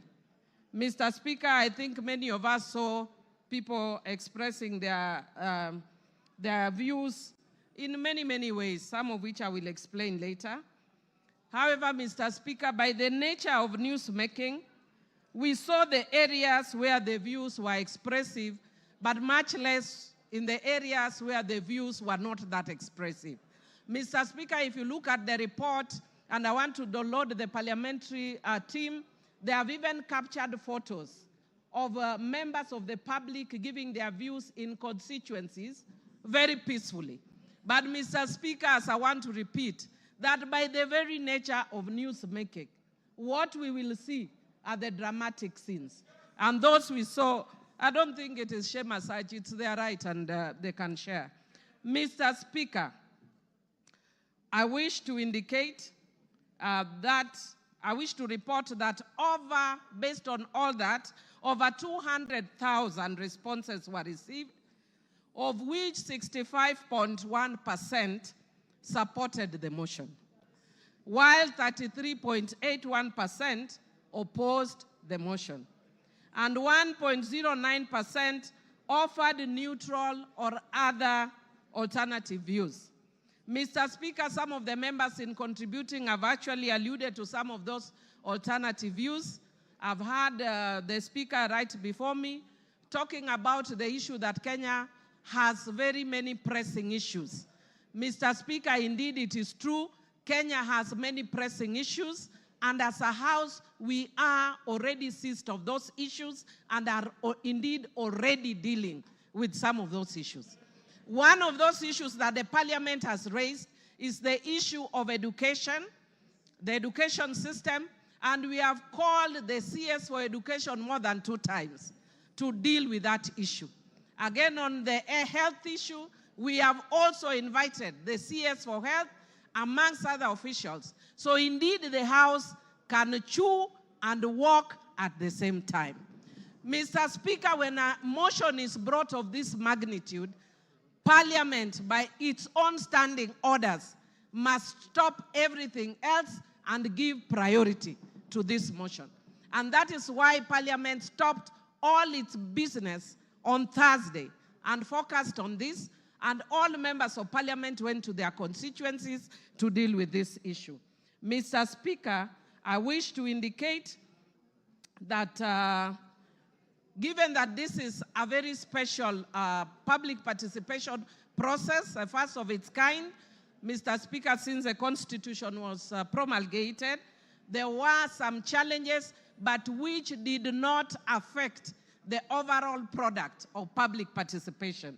Mr. Speaker, some of those challenges were as follows. Mr. Speaker, there was political interference at public forums such as Bomas of Kenya and Murang'a. Mr. Speaker, there was violent disruptions in areas like Olkalau, Kipipiri, and Nyeri Town. Mr. Speaker,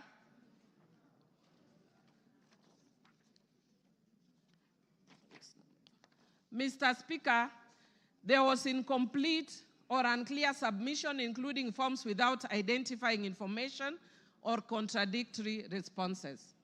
Mr. Speaker, there was low turnout in some constituencies due to insecurity, such as in Bura. Mr. Speaker, public expectation for monetary compensation for participation was also experienced.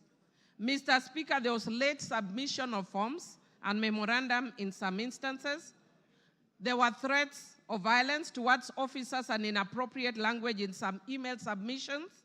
And Mr. Speaker, there was pressure from some constituencies such as Olkalau and Kipipiri for officers to declare results prematurely. On the whole, Mr. Speaker, most places in the country went on uninterrupted. And the results that I just indicated to you, Mr. Speaker, are based on that. Mr. Speaker, because of time, and I would like other members to speak, I would want to invite members to look at the report that has been tabled by the House Business Committee. Mr. Speaker, I'll just speak very briefly on my own account. Mr. Speaker, I wish to indicate on my own account as a member of Suba North constituency that what we are going through post-2010 constitution, I want to agree with the honorable member that has spoken and said that it's a very important process, because indeed it is. Mr. Speaker, it is a defining moment constitutionally and a first of its kind since 2010. It is both a legal and a political process. Mr. Speaker, the Supreme Court in the Sonko's case confirmed that impeachment is not just about civil liability or criminal culpability, but it's about accountability, political governance, as well as policy and political responsibility. Mr. Speaker, I'll speak very briefly to that in the end, but I want to speak to the issue of grounds. I'll be very brief, Mr. Speaker. Mr. Speaker, there are 3 grounds that have been given under Article 150 of the Constitution. Mr. Speaker, I want to speak to the issue, the 3rd ground, which is gross misconduct. Mr. Speaker, I have actually looked at the Constitution and there is no definition of gross misconduct. I have looked at our laws and there is no definition of gross misconduct. Mr. Speaker, Black's Law Dictionary defines gross misconduct as a dereliction of duty, unlawful or improper behavior. Mr. Speaker, on that account alone, virtually every ground that has been stipulated here would amount to gross misconduct. Mr. Speaker, speaking as a governance expert, perhaps it's one of the areas we may want to change in future in the Constitution. Because I was saddened when Nancy Baraza was removed from office for just touching somebody's nose. Only. Even pinching. Yeah? Touching somebody's nose. So, Mr. Speaker, what I would like to say, Mr. Speaker, is based on these grounds, it is easy to impeach. Mr. Speaker, if you just had me 1 minute, please. Mr. Speaker. Okay, you have 1.5. Thank you, Mr. Speaker. Mr. Speaker, I'm a very tough person, but by very nature, I'm also very empathetic. And I've been sympathizing a lot with the Deputy Speaker, especially, Deputy President, sorry, especially when he prays, because I'm also a prayerful person. But Mr. Speaker, I would want the Deputy Speaker to learn from this. Deputy President. Sorry, Deputy President. Sorry, I don't know why I keep going to Honorable Gladys. Mr. Speaker, in my book, which I've just released, Rego Beregt, Principle 9, the power of words, taming the tongue. Mr. Speaker, if the Deputy President had been quiet, he would have carried many people in this house. But he did not tame the tongue. And every time he spoke, he's just showing further and further division of the country. And I feel sad as a country that many people, even my friends, because I have many friends in Central Kenya, who are calling me, are not calling me from a governance perspective. They are telling me, please save us Mount Kenya. Mr. Speaker, when will we ever reach a point as a country when we look at governance issues and not ethnic parochial issues that have divided the country for a long time, Mr. Speaker? Mr. Speaker, I do empathize with the Deputy President, and I wish the hand he extended to the President, he had done it much earlier. Mr. Speaker, I hope he learns from the experience of Coriolanus of ancient Rome, who had won many battles, and his fame preceded him. But when he got in politics, his mouth brought him down. Mr. Speaker, I support. Gladys Sholay, not information. There's nobody on the floor. Speak. You wanted to speak. Okay, but just allow me to correct one issue that has been raised twice on the issue of Nancy Baraza. Nancy Baraza was alleged to have pinched the nose of someone. It was never confirmed. The CCTV footage did not reveal it, and she was found with no guilt on that point. So as a woman leader, I want to correct that. Nancy Baraza served this country faithfully. So let us correct the Hansard. Thank you. Go on. Honorable Speaker, I can proceed. Go on. Yes, I am. Okay. Honorable Speaker, thank you very much. And again, before I proceed to support this motion, allow me to clarify just one issue. I have been accused by the Deputy President of bias, indicating that I cannot preside over these impeachment proceedings because I am biased. I want to confirm that when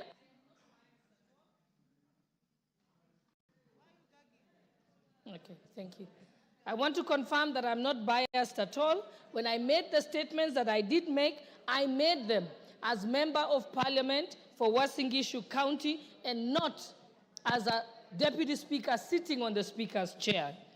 You can only accuse me of bias if I make those statements from the Speaker's chair. I am first a Member of Parliament before I am Deputy Speaker. If the law contemplated a situation where I am gagged as Deputy Speaker, I would have been expected then by that law to resign like the substantive Speaker does in that case. And therefore now I want to proceed to go on to support the motion, speaking as an ordinary member of Uasin Gishu County and not as Deputy Speaker. I have a few points to point out. The Deputy President has been engaged in various conducts that meet the threshold for impeachment. One, on numerous occasions, he has insisted that Kenya is a company of shares, and this is contrary to the Constitution, Article 10, and also our national values. I also want to bring attention of the House that he has contravened his oath of allegiance. When he took his oath of allegiance, he says, in full realization of the high calling, I assume as Deputy President of the Republic of Kenya, I swear and affirm that I will be faithful and bear true allegiance to the Republic of Kenya. The oath of allegiance does not mention Murima, it does not mention Mount Kenya. He bears allegiance to the Republic of Kenya, not to his wife and not to his sons. So he has gone against his oath of allegiance. I also want to go on to refer to the press conference that the Deputy President held in Mombasa on the 25th of June, 2024. In that particular press statement, he distanced himself from the Finance Bill 2024. As a member of cabinet, in his position as Deputy President, he is collectively responsible for all the decisions that are made in cabinet, and therefore, in distancing himself, he violated Article 153 of the Constitution. The Finance Bill, as we know, is the overarching legislative document raising measures for the executive in order to achieve its programs. If the Deputy President did not agree with the decision of cabinet on the Finance Bill, he ought to have held his peace and his tongue or resigned as a member of the cabinet. There is no two ways about it. And furthermore, by the mere fact of holding a presser at a time when the country was in crisis, when the president has addressed the nation, he went on to have his own one-man show of a presser. That is the greatest definition of gross misconduct. It is pure insubordination. No one can do that. It is unthinkable for a principal assistant to contradict the principal.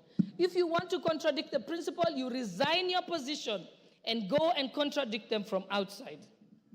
Thirdly, the deputy president also distanced himself from the activities of the Nairobi Rivers Commission and claims that the activities were undertaken contrary to the law.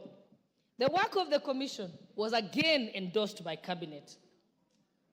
The government followed laid down laws regarding eviction and resettlement of members of the public. The deputy president knows that this has been a crisis in this country and in contravention of the laws by having people living by the riparian zone. And in this year, people had actually died. And in order to prevent further deaths in future, cabinet in its wisdom decided to relocate the members of the public. And again, he again failed to take collective responsibility with cabinet, did not resign, but went on to countermand the decisions that had been made in cabinet.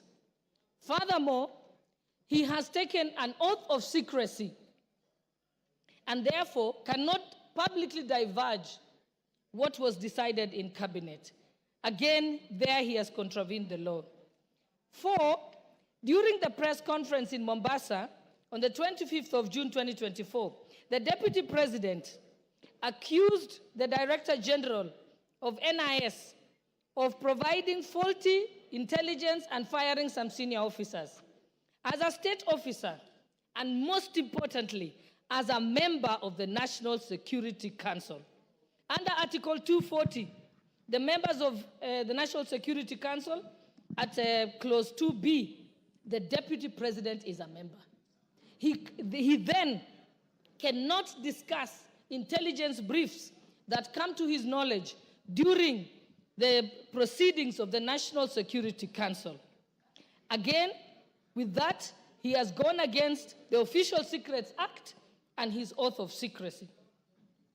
And even if he had any reservations, he has opportunity as a member of the National Security Council to raise it at the Security Council proceedings and even to raise it to the president in person, but not to come as if he's an ordinary citizen who is in the opposition and then speak about it in public. That is wrong. In fact, it is juvenile. It reveals him as a person who is unhinged and cannot control their tongue. 5, during the rally in Githurai, Nairobi, which was presided over by the deputy president, with some members of parliament present, he was involved in leading chants that said, Ruto must go. Ruto is a one-term president. He never denounced those statements. What that amounts to is that he is guilty of treason and other allied offenses. That is the Penal Code, Section 40. And I will read it out, just that there is no doubt. It says that any person owing allegiance to the Republic of Kenya or else of Kenya, if they compass, imagine, invent, devise any deeds with the intention of the death, the maiming, the wounding, the imprisonment, or restraint of the president is guilty of treason. So Rigathi Gachagua is guilty of treason. And it also amounts to gross misconduct. So the deputy president cannot therefore expect to remain in his office as deputy president when his party to efforts to remove the president, to undermine the president, and to campaign against the president. His tenure as a principal assistant is not tenable by any interpretation or meaning. And 6, during his appearance in church in Meru, the deputy president insinuated that if he is removed, the tribes of Kenya who are native to the Mount Kenya area will revolt and be violent. Again, that is treason and other allied offenses. And he also goes against the National Cohesion and Integration Commission Act with his utterances that relates to ethnic profiling. And even as late as yesterday, if I had any doubt in my mind that Rigathi Gachagua must be impeached and removed from office as Deputy President of the Republic of Kenya, he made it very, very clear yesterday. Yesterday, he went on to disclose details of the Kenya Kwanza pre-election pact. This is contrary to non-disclosure agreements that were signed by parties. And without any due regard to these non-disclosure clauses, and without seeking consensus from other principals who are party to those pacts, he went on to sing like a parrot on national television. That is unbecoming behavior of a person who holds an office as high as that of the Deputy President of the Republic of Kenya. And lastly, I want to point out that all the violations that I have set out in support of this motion were brought upon and the evidence said by the Deputy President himself. This is not from anywhere. It's from his own very utterances. Practically, this is what the Deputy President has done. He has dosed paraffin on himself and he has lit the match all by himself without the help of anybody else. And so he has only himself to blame. I support this motion. Thank you, Honorable Speaker. Adan Kainan. Thank you, Mr. Speaker. Mr. Speaker, from the onset, allow me to thank the Honorable Mutuse for being courageous, for being focused, and I'm sure in annal of the history of this country, Mr. Speaker, and the history of the 13th Parliament, Mr. Mutuse, you will be appreciated. Mr. Speaker, having said that, I've also gone through this impeachment clauses, Mr. Speaker. The 11 clauses, Mr. Speaker, are cogent, are rich in evidence, Mr. Speaker, and clearly demonstrate the actions, the omissions, the commissions of the Deputy President. Mr. Speaker, I've had an opportunity to reflect, because there's one thing that the DP has been using, that is a truthful man. I went back to the ironic definition, how a truthful man is supposed to be described in the Bible, in the Quran, in the civil society, Mr. Speaker. And in those definitions, Mr. Speaker, I have missed an iota of resemblance on anything that I can associate with those actions and the activities of the Deputy President, Mr. Speaker. Mr. Speaker, these clauses, we are a member of Parliament. We as members of Parliament, Mr. Speaker, our work is to protect the Constitution. Our work is to oversight, and our work is to do one of these things that have been demanded today by this impeachment, Mr. Speaker. Mr. Speaker, in all these clauses, the common denominator is the DP has abused his office through corruption, through tenderpreneuring, through disparaging and disobeying his boss, through undermining devolution, and Mr. Speaker, equally also by being a threat to our sovereignty. Mr. Speaker, this country is a collection of many nation states. The Kikuyu nation, the Somali nation, the Luya nation, and this is what we are proud of, Mr. Speaker, and this is what constitutes the sovereign Republic of Kenya, Mr. Speaker. Mr. Speaker, the other day, and I want to repeat this, and you will excuse me for saying this country has a very rich history. In 1982, one gallant son from northern Kenya called Gerald Mahmoud saved Kenyans from militarism, and I think we all appreciate it. He's still alive. Mr. Speaker, in 2007, another general by the name General Muhammad Ali saved the Kenyans from the effects of the socio-political turmoil of 2007. And Mr. Speaker, the post-election violence.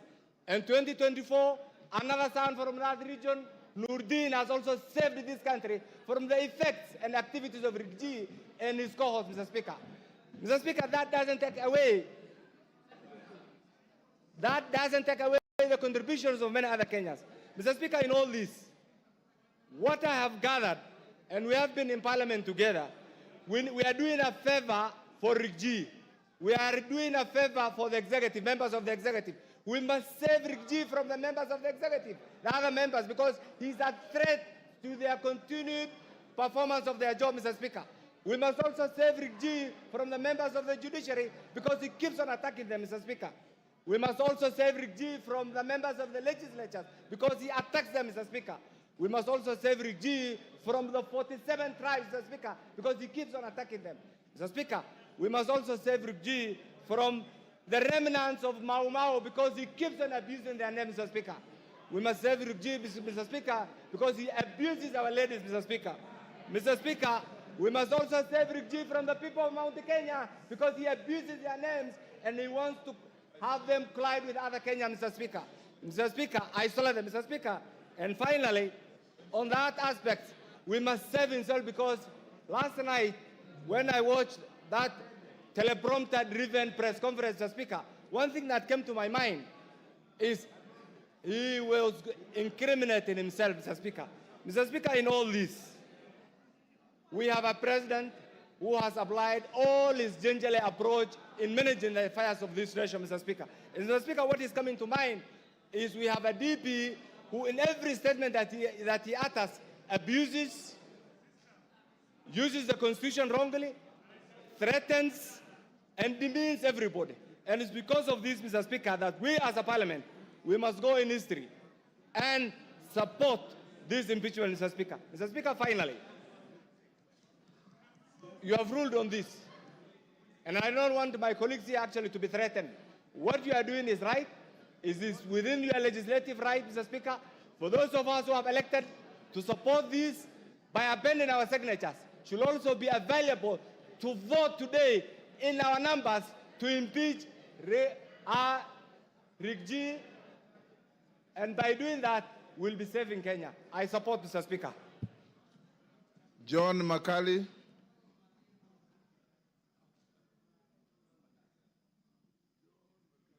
John Makali. Give me the mic. For the opportunity you've granted me to also weigh in on this motion. Honorable Speaker, we are facing a constitutional moment where our constitution is being tested.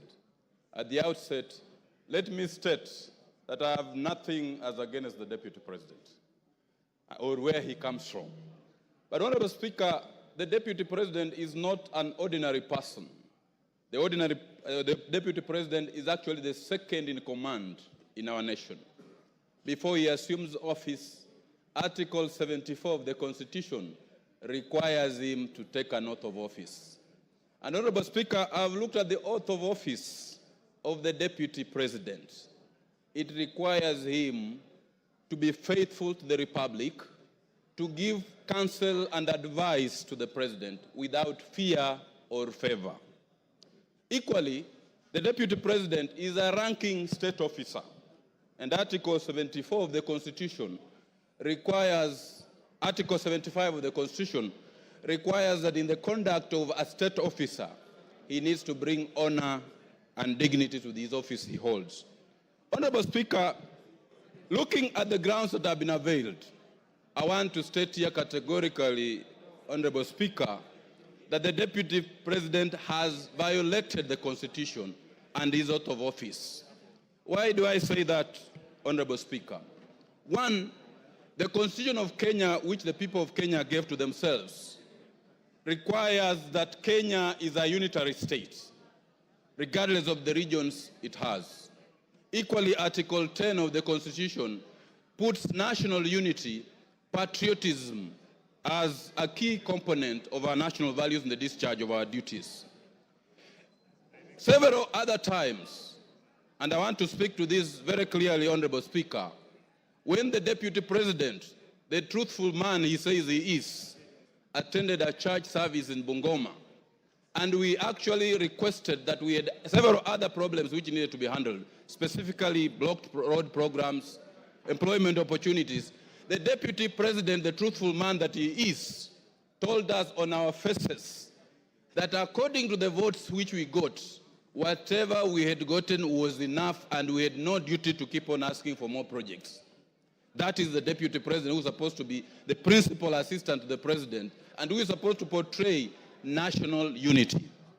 Equally, Honorable Speaker, the Deputy President yesterday clearly said clearly said that the government that we have now, the Kenya Kwanza government, is a government of shareholders. Because he said the government was formed because of shareholding agreements. Once you become a deputy president, you are the face of national unity. He cannot really keep invoking the promises which were made, the agreements which were made prior to the government being formed. What will happen to those other countries, other areas which are not part and parcel of those particular agreements that were alleged to have been made?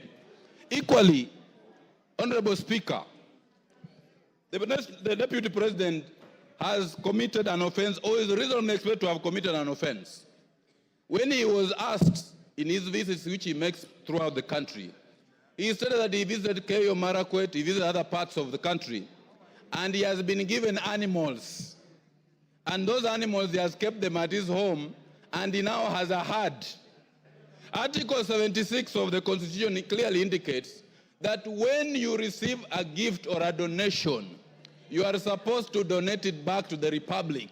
You don't keep it up as your reward at home. So looking at this, Honorable Speaker, the Deputy President of the Republic of Kenya has committed a corruption offense for which he needs to go home. Honorable Speaker, the Deputy President of the Republic of Kenya is supposed to be above board. He is supposed to be the number 2 citizen who needs to preach national unity. He is supposed to be the president in waiting. He is supposed to be actually the president in waiting, so that if anything happens, he is supposed to take over the reins of the country. Honorable Speaker, if we look at the utterances that have been made by the Deputy President, let us look at the KEMSA case. I've looked at the affidavit of Dr. Andrew. It is very, very clear that the Deputy President was actually conflicted in the KEMSA supply case, and Article 75 of the Constitution requires all state officers to avoid situations where they are in conflict of interest. And in leading this, the Deputy President should be at the forefront of avoiding situations where he falls in a situation where there's a conflict of interest. Taking into account all these 11 grounds that have been made, I have no doubt on my mind, Honorable Speaker, that for his arrogance, that for his breach of the Constitution, that for his defiance, that for his statements, that for his conduct, he is not a truthful man as he pretends to be, and we cannot have such a person as the Deputy President of the Republic of Kenya. It is high time, Honorable Speaker, that we now seize the dragon of tribalism, we now seize the dragon of ethnicity, we now seize the dragon of regionalism and slay it and get our nation moving forward. Honorable Speaker, I rise to support this particular motion and say the Deputy President of the Republic of Kenya must go, and we have start up a fresh page. I support, Honorable Speaker. Julius Ole Sunguli.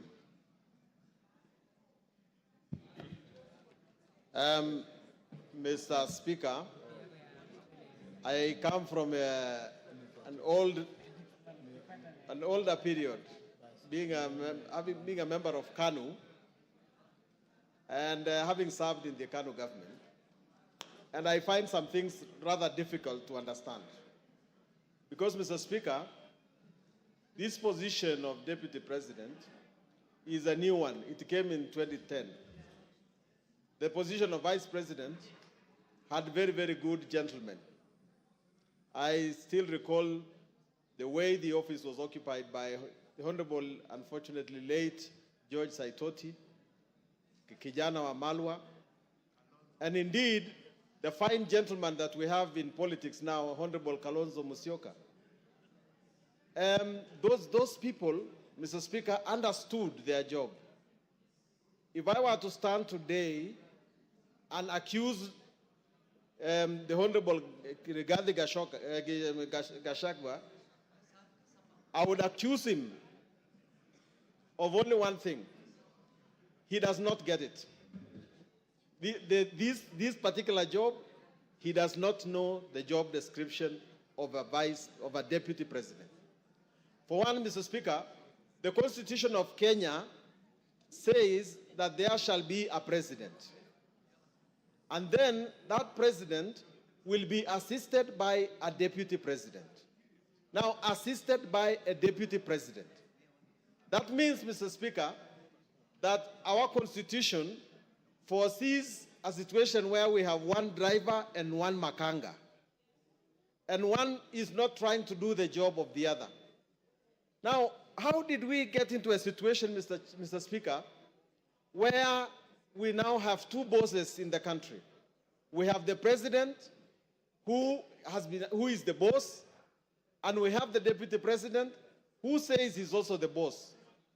Now, if there is something that we have to do in this house is to resolve that dispute. The country cannot run when we have... Give Wamchomba the mic. Yes, Mheshimiwa. Mr. Speaker, I rise on a point of order to just ask whether the word makanga is parliamentary. I just need a clarification. The word makanga, whether it is parliamentary language. Is the member in order to use that kind of language today? Honorable Wamchomba. Order. Yes, Millie. Yes, Millie. I don't know if Honorable Sunkuli has allowed me to inform you. Yes, Mr. Speaker, I just wanted to inform Honorable Sunkuli that you can use those words so long as you put in inverted commas, because you are reporting. So when it is reported, like in the case where people are talking kufa makanga, kufa dereva. Mr. Speaker, I even wanted to speak to it by saying that it is actually people saying that are crucifying the DP. By saying he should kufa, the motion here is on the, in quote, makanga. It's not on the dereva. So people want to bring the motion on the dereva in quotes, can bring, but the one we are dealing with now is on makanga. But for Honorable Wamchomba, language is dynamic. It's living. It grows. That's why you now find Kiswahili words in the Oxford English Dictionary. And by ordinary usage, every single Kenyan knows what makanga means. And Sunguli was not mixing languages. He spoke in the manner like he was quoting. I will definitely need another extra time. But Mr. Speaker, so our constitution foresees a situation where the president and the deputy president operate in harmony. Now, Mr. Speaker, if your principal job is to assist the president, and your marriage with the president is now irretrievably broken down, the only purpose of this house is to say that there is actually no more marriage, and that the deputy president can no longer perform his duties as a deputy president. And so, if that happens to be the situation, then what remains? I remember the late President Moi telling us that the problem with Africans is that they don't resign until they are kicked out. In this particular situation, because the marriage is irretrievably broken down, it ought to be the case that the deputy president ought to say, as a gentleman, that this thing is not working, I'm going to leave it. He has said that this is like a company. And in a company, people exist in order to have a common good. And the mixture of strategy and vision and deep understanding of their core business is what will bring fruits to this job. Mr. Speaker, I believe myself that there are two mistakes that have been made here that need to be looked into by this House. One is that the Deputy President ought to believe in the Republic of Kenya. Because if I look at the number of times, if I Google the number of times the Deputy President has pronounced the word Mount Kenya, and the number of times he has pronounced the name Kenya, the number of times he has said Mount Kenya are more than the times he has said Kenya.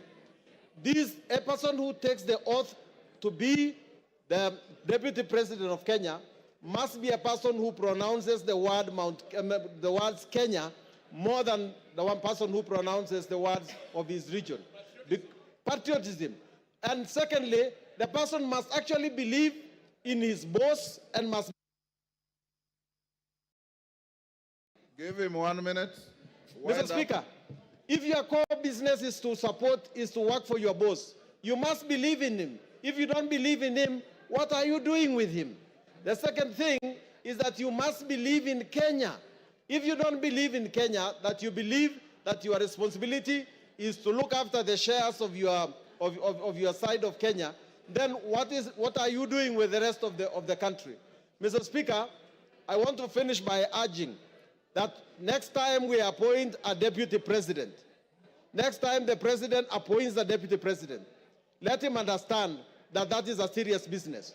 You must appoint a person who will actually understand that he's going to be a president if something bad happens. Don't do it just because he brings votes.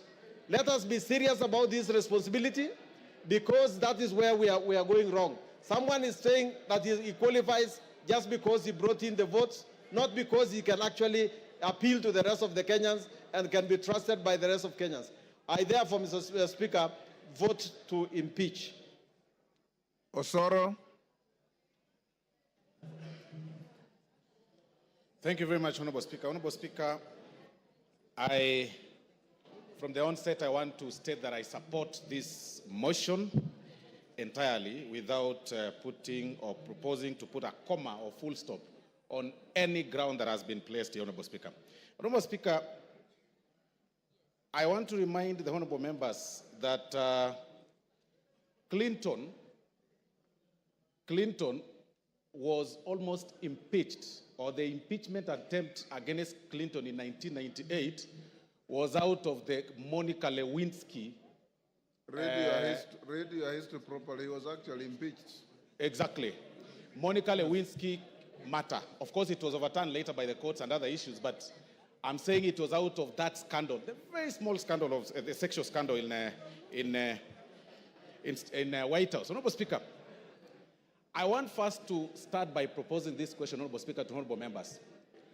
How would you feel that when you eventually transit to the next world, you are dead, that your brother or the person that you choose to entrust to take care of your wife and your children's property decides to start using those property for his own personal use? As members, how would you feel that? That is the question that honorable members should be making, should be answering themselves before they vote today, later today, Honorable Speaker. Honorable Speaker, the late Governor Gachagua passed on 24th of February 2017. Between 2017, Honorable Speaker, to 2024, it is indeed true that the late governor then, amongst Mwai, Madenge, and Njoroge, he entrusted Mr. Rigathi, the deputy president, as the executor of his will. But, Honorable Speaker, between 2017 and 2024, the property that, and this is, Honorable Speaker, is in the documents that Mwengi Mutusa has shared, Honorable Mwengi Mutusa has shared with us and tabled in this House, that between 2017 and 2024, he's been able to alter or tamper with those companies, make himself directors in some of those companies, transfer some of those properties to himself, disinherit some of the beneficiaries, the kids of the late, and put them to himself. And then one particular case, Honorable Speaker, is the Olive Garden Realtors, Honorable Speaker, that was actually altered on 2nd of March 2022, using the position of power to his own advantage, Honorable Speaker. How can you explain that? He will then tell you, Honorable Speaker, that, you know, I bought, it's willing buyer, willing seller. Really? Does it mean that all your money that you've acquired, which is also questionable, the only property that you could identify is the property that is under the care or is supposed to help the family and the widows of your late brother? How wicked can we be? Then you come in full glare of camera and tell the members of the public that please let my brother rest in peace. I decided to hold this property in trust for them, when the brother, the kids, the widows, and the daughters and sons of the late are languishing in poverty and complaining and crying. It is total shame. You cannot use your position for that. Honorable Speaker, these are practical examples, and I'm telling honorable members to acquit themselves and go through ground 7, Honorable Speaker. It is actually on page 16 to 30. This is nothing but gross violation of the law, Honorable Speaker, taking advantage of their own power, Honorable Speaker. Honorable Speaker, and you know, even to prove that, you will realize that those companies, by the time the companies were being, some of them were being registered, the new ones, and the time the transfer of these properties were taking place, Honorable Speaker, the whole thing is actually contemporaneous. You need not to be a rocket scientist to know that clearly this is fraud and this is this was taking advantage of the late. I want to remind the Honorable Deputy President of the good book in the book of Proverbs chapter 15, verse 25, that the Lord will tear, that's what the Bible says, that the Lord will tear down the house of the proud, but he will establish the boundary of the widow. That is why we are here today. If there is no other reason that has brought us here, Honorable Speaker, it is to protect the family that is being disinherited of their property under coercion, blackmail, and threats. If there is no other reason, Honorable Speaker. And that is why, Honorable Speaker, even it's actually biblical again. In the good book, Honorable Speaker, of the book of Exodus 22:22, that do not take advantage of the widow, do not take advantage of the fatherless. If you do, and they cry to me, I will certainly hear their cry, and my anger will be aroused, and I will kill you with the sword. Today, we are using the sword today here to protect, and it is biblical, it is religious. Today, we are using the sword to impeach you, just to protect the children that are suffering, that you threatened, that you blackmailed, that you told that if you dare speak or utter a word, I am the Deputy President of Kenya, elected by 7.2 million people. I will finish you. Finish who? We will finish you today in this floor of the House. Honorable Speaker, I mean, there is nothing more for me, Honorable Speaker, on this matter. There is nothing more than cabinalism. I mean, really, like you are left under the care of the properties of your brother. Then you take them to your advantage. Your immediate brother. Then on TV you tell us that, you know, in the will, my brother gave me, and then he gave my wife, then he gave my sons. What about his children? What about his widows? What about his sons? What about, how proudly can you say that you are only enjoying the property of your brother? For that reason alone, Honorable Speaker, we say Gachagua must go. If there is no other reason, today, Gachagua must go. Honorable Speaker, I relate this case with the case of, I relate this matter, Honorable Speaker, with the Spelunchian explorers case, Honorable Speaker, where the members... Yes, Kipchumba. Timothy Kipchumba. Honorable Speaker, I rise pursuant to Standing Order number 91 on the issue of statement of facts. Honorable Speaker, is it in order for the Honorable Soro to claim that the Honorable Rigathi Gachagua disinherited the wife of the late brother? Honorable Speaker, can he table the facts before this House that he disinherited? Honorable Kipchumba. Order, Osoro. Honorable Kipchumba. Those are the facts that the move of the motion placed on the table. It appears you probably were not in the House then. Finish up, Osoro. Honorable Speaker, I'll refer the honorable member to pages 16 to 30 of this very motion that was tabled in this House, Honorable Speaker. And these are facts. And I've also said that, Honorable Speaker, on this particular matter, the threshold is on the 2/3, and we're also working on the balance of probability. We are looking at this matter on how the facts relate or place themselves on the table from the transfer of the properties and also the registration of the companies. I mean, it is clear, the facts are contemporaneous. Nobody, unless you don't need to be a rocket scientist to identify this whole thing, Honorable Speaker. And that is why, Honorable Speaker, for this reason, for this very reason, Honorable Speaker, I want to say that I support the impeachment. Please, let's make it early. Even if it is 6, regarding Gachagua must go. TJ Kajwang will be the last for the morning. Mr. Speaker, just confirm to me that I can see that there is 1 minute to the hour. Thank you very much. Mr. Speaker, I rise for a very simple reason, that if there is any member who came in this chamber believing that we or the members are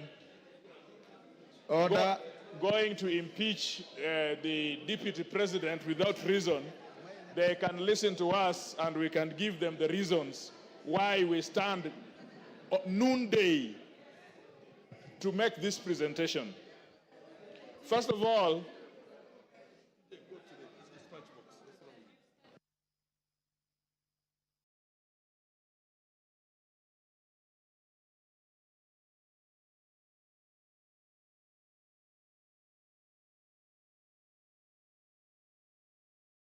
Member for Machakos County, what is the problem?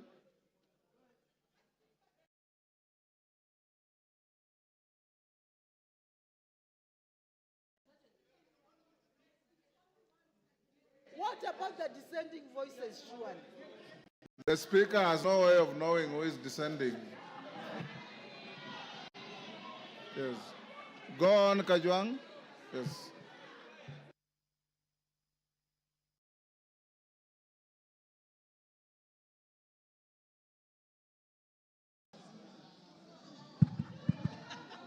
Yes, Ngusia, what is the problem? Mr. Speaker, TJ Kajwang, 1 minute. I have come to make a very small presentation as the member of Ruaraka. First of all, having seen that the motion has been signed by 291 members, this House, single constituencies are 290. If 291 have signed and will vote, Gachagua must go. Number 2, we have not come here to vilify anybody. We have come here with facts, we have come here with evidence, and we have come here with the law. I want to be in a country where my son and my daughter, if he qualifies and if he's eligible, will get employment, will do business, will walk proud and tall, not because he comes from Waondo village in Nyanza, but because she or he is eligible. This politics of everybody must come from Mount Kenya. Mount Kenya. Usiguze mlima. Usiguze milima. We must show, Mr. Speaker, that this country is for us all. We must show, Mr. Speaker, that there are no people who are entitled more than the others. That there are people who fought for Mau Mau more than the others. Or that there are people who are more populated than others. And so this idea that they work for Kenya Kwanza government and that they must eat, it is their time to eat. This deputy president his mentality is that he got votes for President Ruto, and so it is his time to eat. For that reason only, I would vote, because I want a situation after we are through with elections, everybody, including me, is served, because I pay taxes like everybody else. For the deputy speaker to go to... Yes, Wamchomba. There's a point of order. Mr. Speaker, is the member on the floor Mr. Speaker, I'm addressing Mr. Speaker. You are not the Speaker. I am addressing Mr. Speaker. Stop heckling. You are not the Speaker. I'm addressing the Speaker. Go ahead. Mr. Speaker, is the member Honorable Kajiang in order to say that there is a mentality that the Deputy President has a mentality to eat? Does he have any gadget to measure mentality? Is that a fact? Can you prove? Can you prove that there is a mentality? Check. Mr. Speaker, first of all, pronounce my name properly. I'm not Gachagua. I am Kajuang, not Kanjuang. Number two, Mr. Speaker, this is a problem. Everybody, I heard them call it Raira Kanjuang.